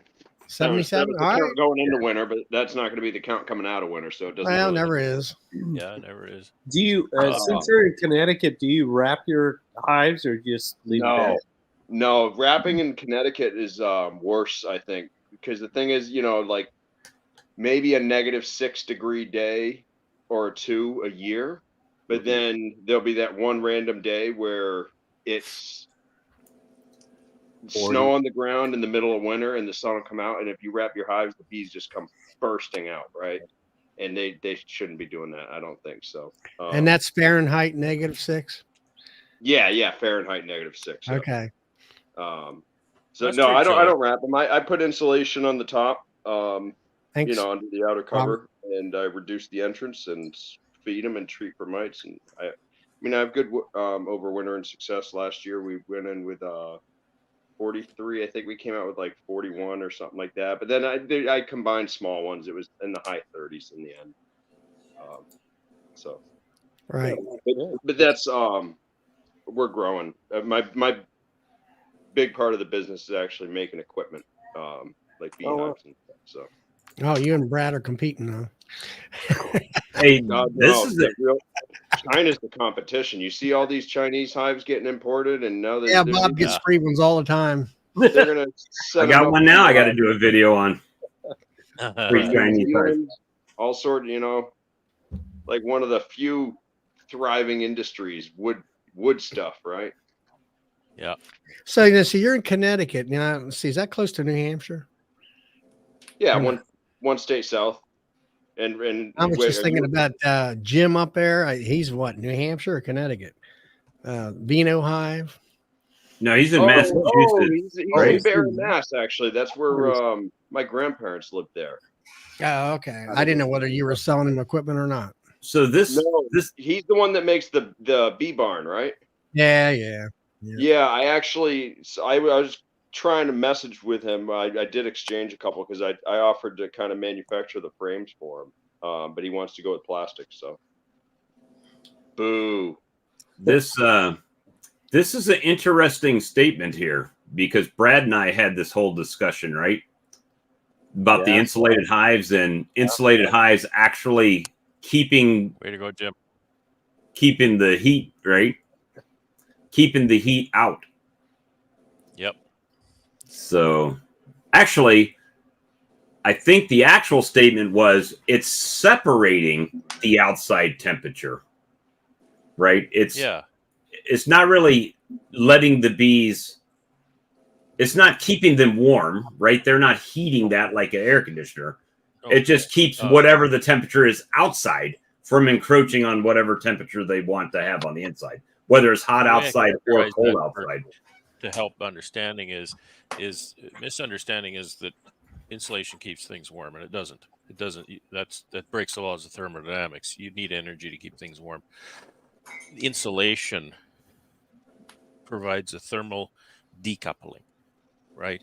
So if you have a wall, any kind of a product, and you heat one side of it, then there will be a heat transfer from there to the other side, right? So if you put insulation between two, then that thermally decouples those two. Okay, it doesn't keep things warm. It can very well keep things cool, as Bob knows. In your house, you were having trouble with keeping your house cool in the summer, so you added insulation. Yep. Well, that's exactly what it's doing. It's decoupling the heat transfer. The R value of insulation, when you look at it, the R is resistance to heat transfer, is what the insulation product will do. So the theory, and this goes into my theory, is that bees like a consistent environment, right? Bees perform well in a consistent environment. And the more you can decouple the effect of the outside environment from the inside of the hive, the better. And these polyhives here are a good example. Bees do really well in those, particularly in my variable climate that I have. And one of the things that those hives don't allow as much or mitigate is thermal gain. So people talk a lot about thermal gain. Well, I want the sun to shine on my hives to keep the bees warm. I don't believe that's true. I believe you want to keep the sun off of those hives so that they don't get that heat spike in the day, and then it cools right down at night again. Because it's those fluctuations is what's hard on the bees. That's why I don't wrap. That's why I don't wrap my hives for what you just said right there. Yep. I was going to say, and if you were to wrap, Tom, and maybe an experiment that you could do, which would be really interesting, I would think, would be wrap some of the hives in a Reflectix product. Mm-hmm. It doesn't have a lot of R value, but it will reflect all of that solar gain. Well, so when I say wrap, I'm only talking about tar paper. I used to wrap with tar paper. Yeah. And which builds solar gain, offers no R yeah, value. Yeah, it did more harm than good. Yeah. So what I'm saying with the Reflectix is it's silver, so it's going to completely reflect all of that solar gain and not transmit any of that back into the hive. And in my theory, that would be what you want. Right? Are your hives white? Yep. They're varying colors. Okay. White, wood grain, all sorts of things. Yeah. What are honestly, the, right now, white would be best. my recipe seems to be working, so I'm just kind of sticking with it. Absolutely. But you know that researcher, I shouldn't even say researcher, that guy from England, his recent study he just published that's been getting blasted all over the interwebs. If you Yeah. actually go into the references on that, he refers to a study on the insulated polystyrene hives versus a regular wooden hive. Yeah. And what you said there was exactly what it said, right? It stabilized the temperature. It Right. didn't increase the temperature more. So Right. the average temperature in a wooden hive was like 9.73 something like that Celsius. And then the average temperature in the polystyrene hive was like 10 something. Yeah. So for Yeah. Fahrenheit, we're only talking about 2 or 3 degrees difference. Yeah. Exactly. But it was a stabler temperature, right? So And see, the that wooden translates hive into warmed up. the indoor wintering that I do, right? So I've got two big advantages for the indoor wintering, besides the fact that they're not going to get blown over by the wind, is that there's no solar gain. They're in complete darkness. There's absolutely no solar gain on those hives for 5 months straight. And if all goes well, it's a absolutely consistent, rock solid 4 degrees Celsius in that room for 5 months straight. So those two things, I think, are the big advantages to indoor wintering. And you can approximate that outside with things like reflective insulation that don't allow that solar gain, on and on. Yeah, so you winter completely in the shed, or do you That's right. Okay, yeah. Yeah. And it has mostly to do with my workload. I'm managing these hives by myself. I'm kind of a old, out of shape guy. And it's far easier for me to pick those up with my tractor, move them into the building, than it is to try and wrap hives. Gotcha. Do you ever see the where were they from? There's a guy mating queens through a shed, and he was timing his mating flights off of the shed. So he built like this whole railroad system coming out of his shed, and then he had all of his mating nooks on chains spaced apart. And he would cool the shed to X degrees, right? And then pull them all out at a certain time to like time out when the queens were going for a mating flight. It was Sounds like amazing a lot to of see, work. like the amount of work that Wow. went in. I was just Wow. looking at the chains and the dollars of everything. I was like, holy cow. Yeah. Well, sometimes our dreams get away on us. I have ideas like that too, and by the time I've implemented it, I'm thinking, oh dear, Yeah. it's never Well, going to that pay and itself. and the queens are just like, oh yeah, well I guess we'll mate. Yeah. It's just like normal. well, So with I your, think that whole thing, and that's one of the one of the interesting things biggest of things. talking to people from different climates is I think that whole study of what the colony really benefits from. What do they need is because they're so resilient. Bees are so tough when it comes to cold weather, but what's optimal for them? What offers the least amount of I'm going to say stress, but they don't want to adapt to changing conditions and all this kind of stuff. So I think it's fascinating to talk to people in different locations, people who think about this, like yourself, right? And just to get different ideas and build on the concepts that are kind of making themselves apparent. Yeah. Well, it seems no matter what your environment is, right? And this is with any, I mean, I'm just spitballing here, but with any sort of species, right? Stress builds strength, right? So Canadian stress up there is going to be different than Connecticut stress, which is going to be different than South Carolina stress, right? And so that's Oh where, yeah. everybody, Oh yeah. your bees will just naturally, right? Winter's the ultimate genetic test right there, right? And that it'll, throws us right back into what I talked about earlier, raising your own queens. You want to bring queens from a far off land, or do you want to raise queens from your own stock that has actually been living through those winters for that length of time. And so you always, and that's the first thing that Randy Oliver always says. People ask him, well, how do you do selection for queens? And we all know that he's doing the mite tolerant selection and all that, but he loves to do little jokes and try and slide jokes past you that you don't get, and then he'll grin and chuckle. And he'll say his very top number one criteria for queen selection for breeding is he never breeds from a dead queen. All right. And it usually takes a few seconds to get a chuckle on that because it sounds absurd, but there's a lot of depth to that. And to me, the depth on that is take your survivor stock. That's a good start. Don't overthink your selection criteria because if that queen has lived through the winter, she's got a really good gold star there to start with. And then you can go from there for other criteria. But living through that winter, that's a really good start. Yep. Or finish. Yeah, Ryan wants Ryan, some. jump Go in. ahead, Ryan. You unmute. There you go. Hey, so since you guys are kind of talking about cold winters and all this stuff, I don't know if you guys were talking about feeding earlier. I think you were when I was kind of in the other chat.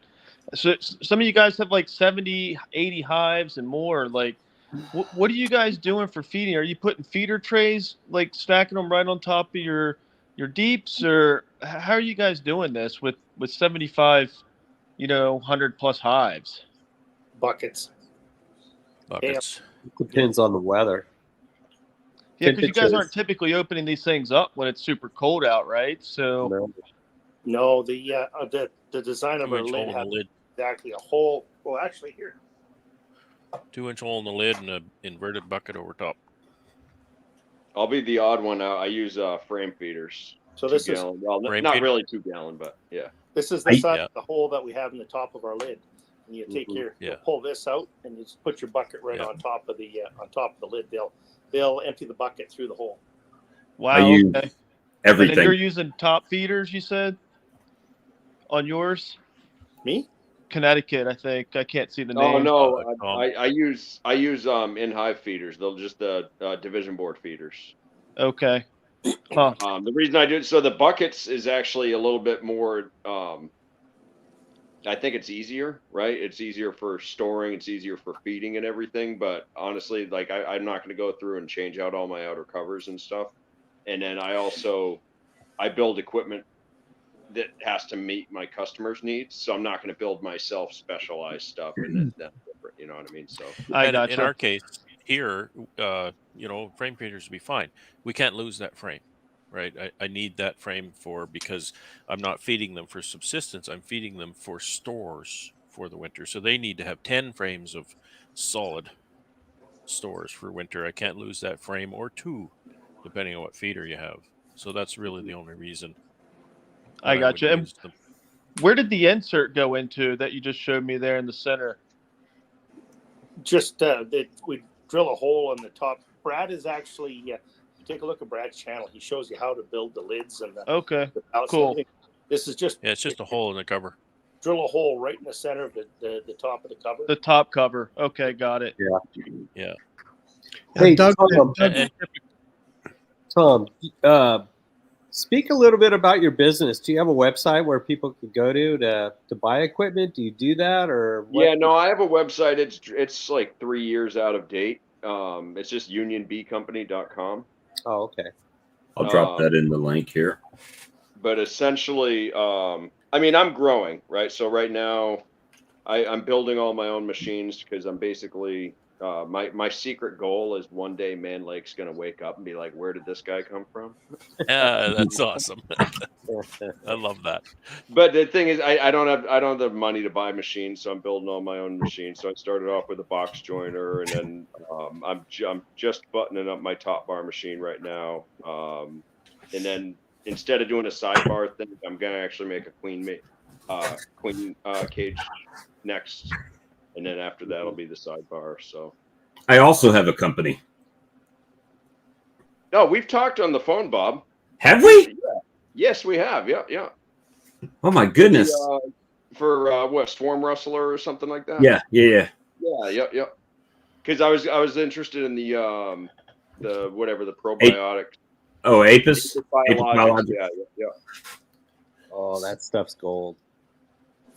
Yeah, that's By the way, I'm frozen, so I'm trying to work through it here. at least it wasn't like a totally embarrassing photo like James has of me. Oh, I've got not a photo. I got like 30 of them. I gotta make that. Maybe I'll put all that together as a compose So all Tom- together for New Year's. Tom, did you start using Apis at all? No, I haven't used it at all. So I have been using spirulina in my pollen sub, which I'm actually 100% in love with. It's amazing because they actually the big thing for me was they are actually storing it with the other pollen, right? But I didn't use the Apis biologics or anything, and mostly because anything I buy, I have to be able to sell. And the good idea fairy keeps on biting me in the ass. Right. You know, like oh well, I'll sell this, and then it turns into I'm expecting low workload, low profit. That's acceptable, but it always seems to turn into high workload, low profit. Right. So I'm just for a business model, I'm just shedding as much as I possibly can and sticking with what works. Yeah, a friend of mine, Nancy, she used that spirulina and liked it, but are you still able to get it? So that's the trick. It's wicked expensive. Yeah, that's what I understood. Yeah, it's like $6 a pound if you get it on sale. And then but you're not using 100% spirulina. So there's a USDA researcher from Maryland. I can't remember his name, but I haven't exchanged messages with him. But essentially you do a 25% mix with regular pollen sub, right? 25% spirulina, and then whatever pollen sub you're using. And I did 2 yards, 20 colonies, right? 5 in each yard. Got spirulina mix, and then 5 got regular pollen sub mix. And the running joke really quickly became the ones that got spirulina. The joke was it turns the queens into drone layers because they were pumping out drones like absolutely crazy. Which is a good thing, right? That's a colony like, hey, look at all the resources we have. Spend. That's great. And then the big thing was when I was pulling out pollen frames, you could see, right, because it turns the pollen sub into like this green swamp goo, and you could see the green in all of the cells. Not all of the cells, in a lot of the cells, you know what I mean? So, but that take everything I'm saying with an asterisk, right? I'm not, this isn't like real research. It's just farm studies. Well, that's Charlie was a naysayer. Charlie was a Apis Biologics naysayer at first. And before, I got to preface this. You can go back in the live stream where Charlie says, I was adding all the supplements to my feeds and I really didn't see anything work. But then when Apis came out, he bought some. And Charlie, I'll let you take it from there. I used it. I put it in my feed for the fall last year, and those bees came out, and I didn't put it in all the sugar water that I put in those hives. And when those bees hit, they caught me off guard. They came out of Charlie's hive going, Hundere, Yeriba, Yeriba. That's right. Well, anyway, I'm running 3 mediums here. Usually, everything's upstairs. It was in the 2 top boxes, brood and whatever. And I could take those 2 top boxes off, pull the bottom medium off, and then set everybody down on the bottom board. And this year I found that it was brood on all 3 boxes, bees on all 3 boxes, and more of a bee volcano of, they were jam packed. And this is at the end of March, which is a little earlier than our spring hits. And they were just overflowing.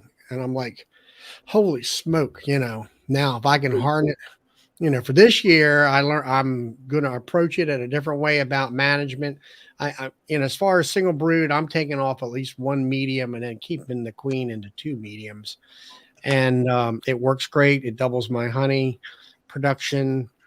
And I'm going to try to harness all that energy, all those bees that are in there to get through April, May, and June, which is our honey production months here. and try to. I averaged 80 pounds a hive per hive, which is 30 pounds more than the average for the state. I'm going to try to do at least, if I can get 100 pounds per hive, I'm going to be ecstatic. Or if I get 90, I'll be ecstatic. You using it in the sugar water, and is there something that goes in the pollen stuff too? I go to the website. There's two different ones. Mix, it's all in. I mean, in your situation, you buy the big bag, and if you're mixing up a tote full, which is 275 gallons, you take the whole bag and dump it in there. Now, for me, I'm mixing 40-gallon batches, and I take a tablespoon for 40 gallons. That's all you need. And in my analogy of it, and I think Brad will kind of back me up on this, it basically takes your sugar water and turns it into nectar. It gives it all the properties, as far as I'm concerned, as nectar. And the bees, instead of just surviving, they're thriving off of this stuff. It's just, brood is just, the brood is just like Ian says, it's rocket fuel, and they brood up like crazy. And that's what that's what that stuff does.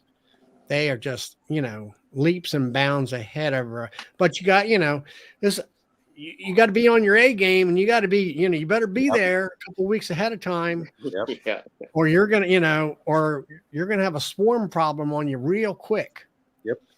So, I have to echo what Charlie just said, because I used it for the first time this last spring, and my hives exploded. And not only that, I believe there is a long-term effect that Apis biologics gives the queen. When they feed the queen, there's something that must turn on the queen to just keep going and going and going. Because my populations in my hives were way past normal this year. And there were only two different things that happened around what I was doing or environmentally. And that was, one, I added Apis biologics to feeding, and two, we got tons of rain. And that was it. So you be the judge. I don't know if rain increases queen laying, but I'm going with the other. Yeah. And then like my nukes, when I have my nukes, my nuke sales, I'm doing 5/5 in deeps. And a lot of time in past years, it's like, I need 3 frames of brood. Well, not this year or this spring. I had like 6 frames of brood, and I could take 3. I said, oh, there's 3 frames right out of the one hive. Put it in your nuke box ready to sell, along with some feed and pollen. It was easy doing because of all the brood that's in there. So it's, you can try it, and awesome. Once you start getting, the people around you start seeing what's going on. Yep. And it's like, I watch a lot of the YouTube, I guess they're more backyard or whatever, and they'll say, look at the box of bees, and I see maybe 3 dozen bees crawling across the top frames, and I'm like, there ain't no bees in that box. I says, when you open mine up, all you see is bees. They're on the frame, and then when you take the box off, they're dripping out from underneath the bottom down on the next box. Mm-hmm. I said, that's a box of bees. It's like Ian says, you don't want to gauge them from the bottom, but I like them where you can't see the top bars. It's either 100% covered up because of all the bees, or they're 90% covered up, along with them dripping out of the bottom all the time. And like Todd said, it seems to be lasting all through the whole year. The gusto of the queen and the bees themselves are just solid boxes of bees. Well, it kind of, even if the effects of whatever the Apis biologics wears off, right? You would expect that it would last, because good nurse bees build good bees, and good bees build. So that kind of makes sense.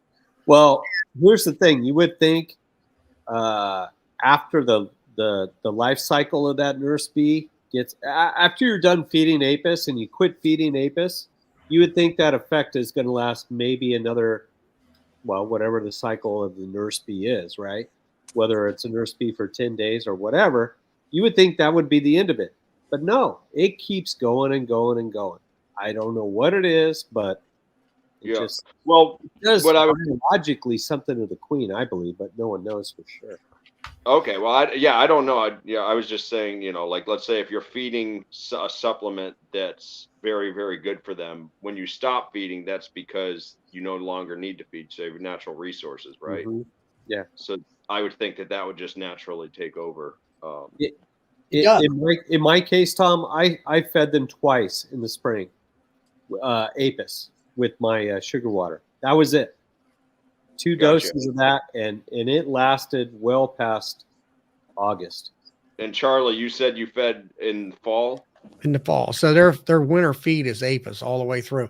Their winter feed in essence is real nectar. Instead of, it's like pollen patties. It's a substitute. Mm-hmm. Well, this stuff, I don't know if I can call it a substitute because it's not substituting. It's taking a substitute and turning it into the real thing. Mm-hmm.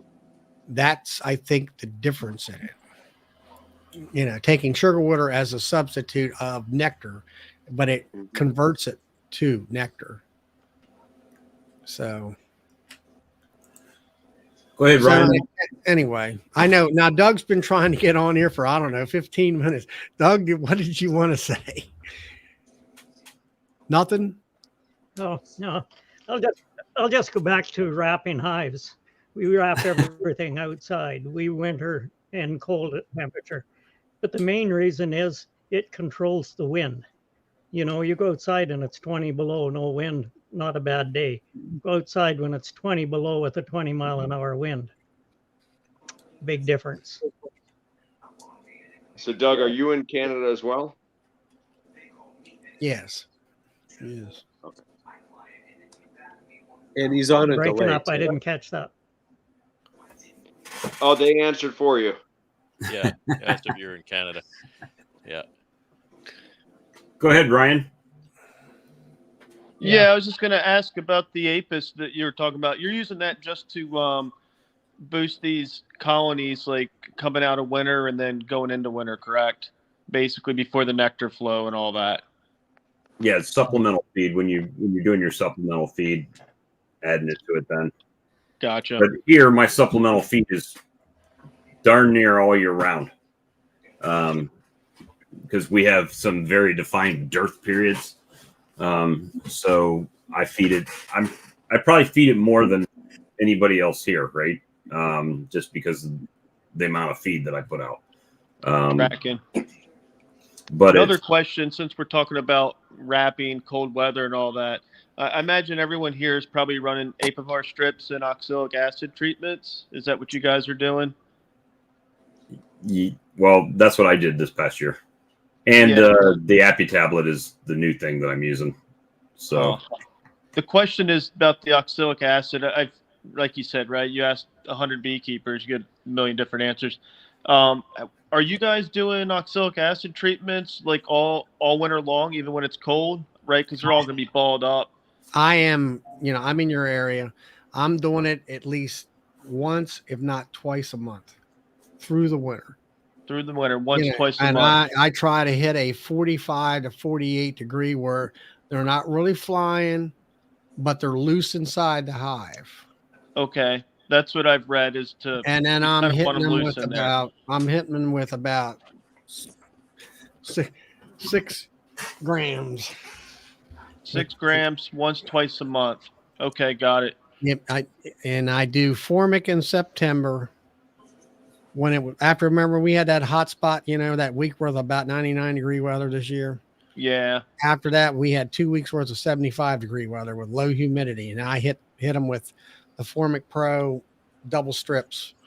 And Gotcha. then after that, I fed them, and then after that, I started hitting them. I did it two vapes in November. I did one in December, and I'll probably do either 1 or 2 in January and February, and then probably be like close to end of February, and then that's it. March, April, May, and June, I don't do anything. Gotcha. And then the next thing is do you guys actually do the whole? I've heard different things for this too, right? Because you're always treating for mites. Do you guys still actually bust out the mite checker, right? The shaker and all that stuff just to get a count? Occasionally. After you treat, you have to do that, or else you're not going to know whether your treatment worked. Every single study, Randy Oliver, USDA Bee Research Labs, they'll test 40 colonies, and 38 will do one thing, and 2 will do something completely different, right? I shook every single hive before they went into the barn this year. Okay. And you guys Sometimes using the 2. alcohol or the Dawn, what was that? Yeah, alcohol or Dawn, either way. Okay. Start doing it, 100 plus. That's in my area. Right, That's some of the beekeepers' biggest mistake is they say, oh well, I treated my hives, and you ask them, well, did you do a wash afterwards? And, well, no, I treated them. It's like, did the treatment work? It sure sounds like it didn't. I gotcha. And things like oxalic acid, there's a lot of room for user error in that. Even if you're vaporizing, right? If you get, if you're drilling through that bottom board, if there's one dead bee where that nozzle is coming out, then you get mount oxalic acid right at the end, and you don't get a treatment, right? There's lots of room for user error. So I gotcha. So basically, after you treat, you're gonna do your check, and then if that thing comes back high or not where you need it to be, you're basically you're jumping right back on it, treating again. Yeah, not on oxalic acid. We're talking about wintertime for that. So you're obviously not doing it then. But the oxalic acid in the wintertime, that's not in my opinion, that's not something to increase your chance of winter survival. That's something to set yourself up for success the next year, right? The writing's already on your walls for the bees in November, right? They're either dead or not. That treatment's not going to affect it. My main thing of it is to maintain a low mite level. Tracking, so they're on target for spring. Now in the wintertime, I'm not going to do any shakes because I don't open them hives up. Sure. And then I do have screen bottom boards, and I do put the coroplast up underneath of them. I do close them up all winter. What I do is I use that as a guide where come back in 3 days and put, make sure it's clean before you do the treatment. Put it, and then put it back in, do the treatment, come back in 2 or 3 days, pull that out and take a look at it. You don't have to count every mite. If there's 20 mites, you're in pretty good shape. I've had one hive last year. It was a nuke, and it looked like somebody took a pepper box and poured the damn mites on there. That's how many mites. That's how many mites was on it. I said, and then the rest of them next door to them were fine. They might have had 20 mites, but that one, that's the one when you went back. You didn't wait 2 weeks or so. I went back within a couple of days and hit them again, on that one hive. And then after 3 treatments or so, then I got them under control. Why they were so high on that one hive, I don't know. Ryan, were you military? No, you keep hearing me say tracking. I work over at Fort Detrick. I was a prior portion mechanic.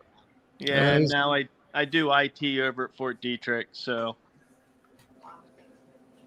yeah, over there at the it's an Army base.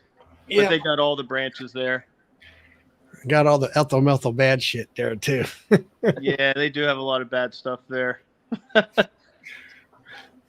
Yeah, I worked down at Edgewood Arsenal, for a few months. Okay. Yep, I just actually landed another position with Custom Border Patrol. So with So we got our link up to send Appy tablets to Canada now. There you go. Just I'll address them to Ryan. He can hand them over the border there. Forward them all over. Yeah, no problem. Are those not allowed up there? We don't know. We don't really know, but yeah. And these are called what? Appy tablets? The Appy tablets, yeah. So I had a happy accident this year. I get a lot of people that send me stuff. Hey, can you check this out, try this out, right? Because of YouTube. And guy sent me a sleeve of Appy tablets, and I had a real bad hive beetle issue. So I was swapping out bottom boards to oil tray bottom boards to catch small hive beetles. And so I had this sleeve of these Appy tablets, and I said, well, you know what? While I'm swapping the bottom boards, I'll go ahead and drop these on the top since I'm already tearing them all apart. And I came back a week later to check the beetle drop in the bottom of in the oil pan, and one of them probably had 1,000 mites just laying in the in the tray there, right? So I'm like, okay, there's something to this. They've got 7 grams of thymol in them, but it's mainly sugar and essential oils and cornstarch and corn. It's all natural products that's pressed into a disc, and it had the happy side effect of killing some mites that were in there, right? So I went ahead and bought a bunch of them and put them on the website, and they do a pretty effective job over time because it's in the colony so long, and it's not really an off-gassing that is, I guess, killing the mites. What he describes, the owner of the company, is that the bees are actually consuming it, and as they consume it, that the mites that are on the bees are ingesting what's in the Appy tablet, and it's killing them.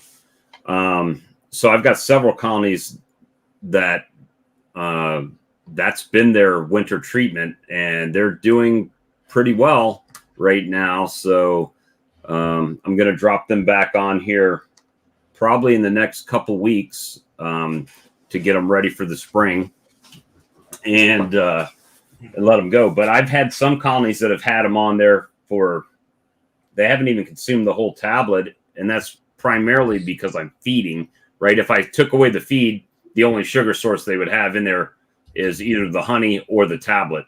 And because I've been putting feed on them, that they've just slowly been eating away at it. So it's been kind of keeping the mites down over the whole period it's been in there. So I'm excited about them. They're pretty reasonable. You get 10 tablets in a sleeve, and you put 1 tablet per deep box of bees. So for $4, you're treating a colony for, well, it's a supplement. It's not a treatment, but it's a supplement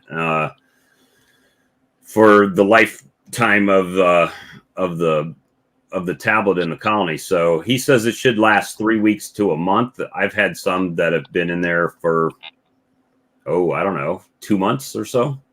Cool. Or longer. So it's been pretty effective so far. So Brad was getting a chuckle. Oh no. Well, you pick up on the most subtle thing. Right. Just giving you a grin, that's all. You know what? I think that's one of the most exciting things to come down the pipe in my beekeeping career, which is 9 years, but still, I mean, it's super exciting. I really hope it goes somewhere. Oh, we lost him. Uh-oh. He just went to run and buy some Appy tablets. He is. You betcha. You'll be getting an order through your website right away. I got one today. I got someone ordered two sleeves, so I guess it's getting that time where things are going to start ramping back up. Yeah, I don't know if there's Tom again. I don't know if I'm going to ABF or not. We'll see. I haven't talked back to Mehmet. Mehmet wanted me to go to ABF, and it's because I work, right? So far this year, I had Tom back. So because I still work, and you know how the U.S. loves giving their employees vacation time, which they don't, right? So I've got a finite amount of vacation, but I have Manitoba in February, right? I've got ABF in January. I've got Nabi in January, and then it's a matter of picking which ones that I can spend the time to go to. And I've already canceled the Nabi tickets because of my mother passing away. So it was 2 days later, Mamet's asking, hey, I've got an extra spot. You can come up to Nobby. But then it's like, but now do I want to spend my vacation in Louisville or in Manitoba or in New Orleans?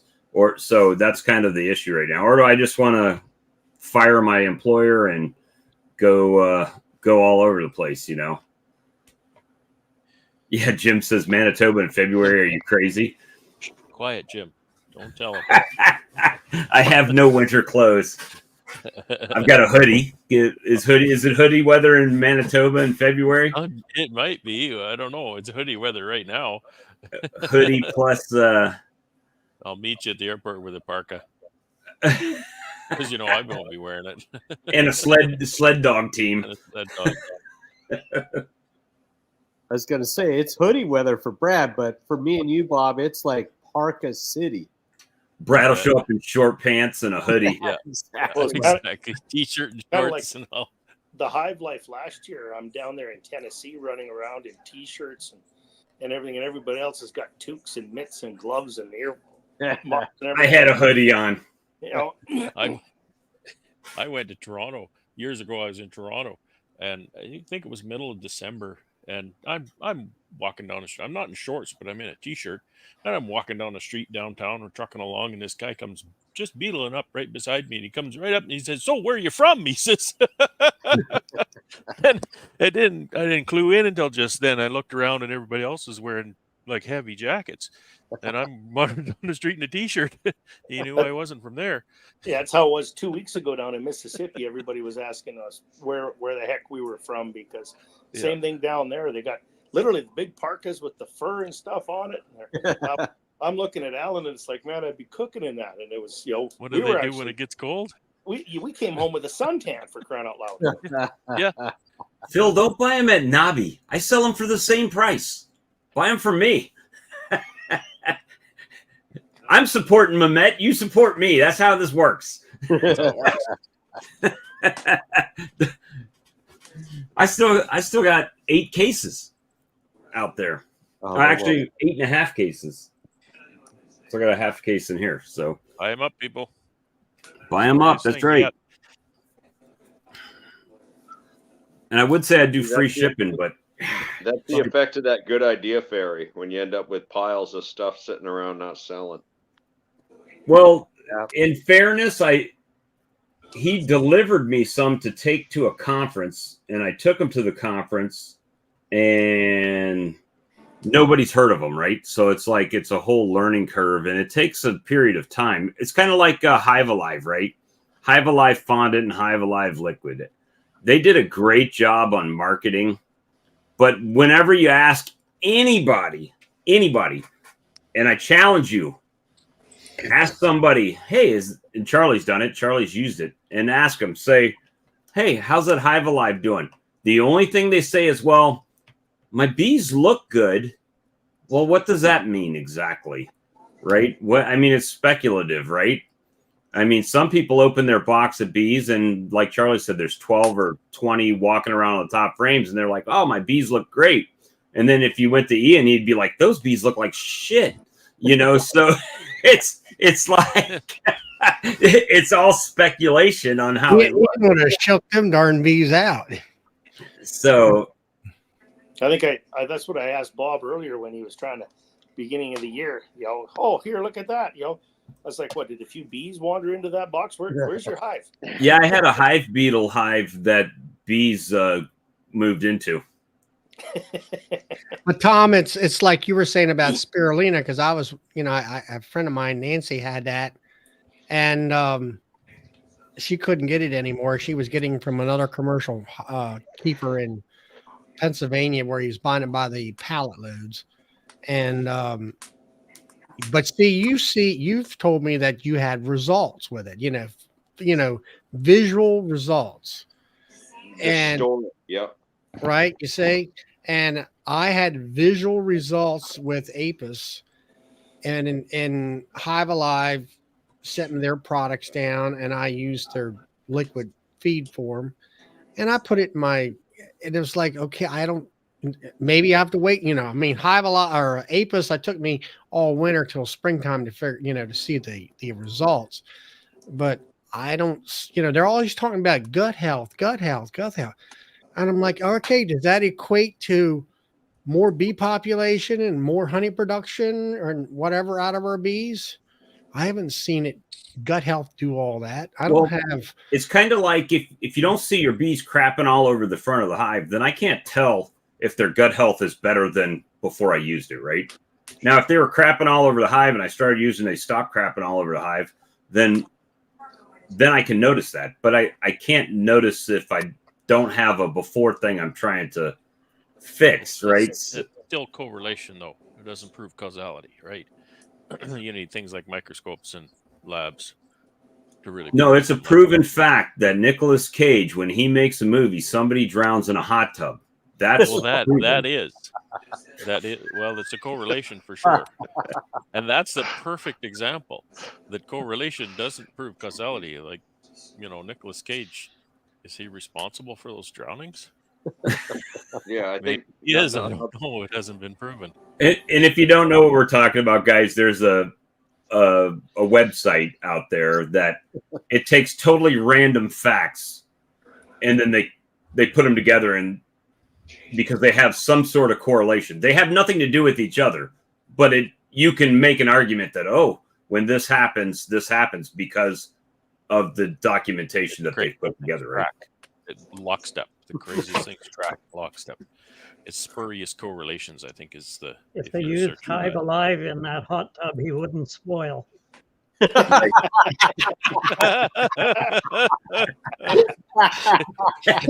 Alive in a hot tub. What's his name? Would still be alive. So welcome, Morgan. Hey, how's everybody doing tonight? Doing good. Good to Charlie, see you, buddy. When you said you couldn't find spirulina, are you talking about ready mixed patties or just the? I guess that's what she was getting, the ready mixed patties. Okay, yeah. So I'm talking about the powder, which will be cheaper, but it's still expensive. Yeah, it sounds to be. Yeah, but maybe I'll take that spirulina this year and I'll add some Apis biologics, and if you guys see a big nuclear blast come up, then you'll know that I did it. Yeah. Try it out. I can pretty much guarantee you're going to see some serious results. How much patty are you making? Separately, though. Do it separately, Tom. You'll see a difference.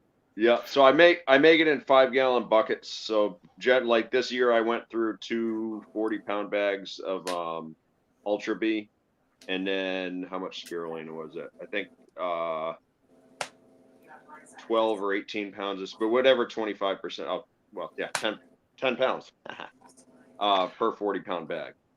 Well, I just mix it in a 5-gallon bucket. And the thing is with the spirulina is if you think mixing pollen sub is a slow, gross mess, add some spirulina and it just makes it worse. It's like it feels like you're just like wading through your like this swamp like turd. It's just everything turns green. And I do it right, and I do it in my wife's kitchen. She's never. Oh shit! Uh-oh. Living on the edge, my friend. That's the.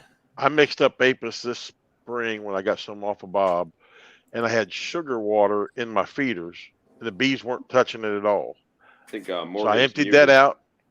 How'd I do that? Do what? Is that better? Well, Yeah. You're good. You're sounding good. Okay. Well, I mixed up some Apis after having just sugar after I got the Apis from Bob. The bees weren't even touching the plain sugar water. I put the Apis into the feeders, and within 15 minutes, it was full of bees eating on it. They knew the difference between sugar water and the sugar water with the Apis real quick. That's good And stuff. then you kept it in there, right? You just kept using Apis after that? Yeah, until when I took the feed off of them, but yes. And then the Appy tablets, Bob, I had videos of it when I started it, and Bob can tell you because I shared with him what the mite drop was amazing as far as the amount. I didn't even know it was possible to have that many in there, and it just over a few weeks it's dropped off, and I actually had time this week to check a couple of them real quick of my trays, and there's hardly any at all in the tray dropping in the trays now. Well, we've been going for 2 hours and almost 17 minutes right now, guys. So what I'm going to do is I'm going to be ending the stream, but tomorrow night we have another live, and I don't know, to be honest with you, if it's on Kodiak Farms Bees or on my channel. I never remember. So what you need to do is, if you want to participate or watch, you need to make sure you're subscribed to both channels. And, you know, Doug's got a YouTube channel. Charlie's got everybody up here has a YouTube channel. Definitely make sure you've subscribed and followed and smashed the thumbs up for us, guys. It helps out. And now, you new guys, just don't check out. Just stay here. Yeah, just hang. Yeah, don't pop off quite yet. But we're gonna go ahead and end the live portion, guys. We appreciate all of you. Merry Christmas to everyone, and Merry Christmas. Thank you for participating in the chat. And you know, hey, go to these websites we share and support them. Support mine specifically and Tom's. More Bob. and we will see you guys again on the next stream. Appreciate you. Good night. Merry Christmas, everyone. Merry Christmas. Merry Christmas. Thanks, guys. Nice talking. Everybody stay.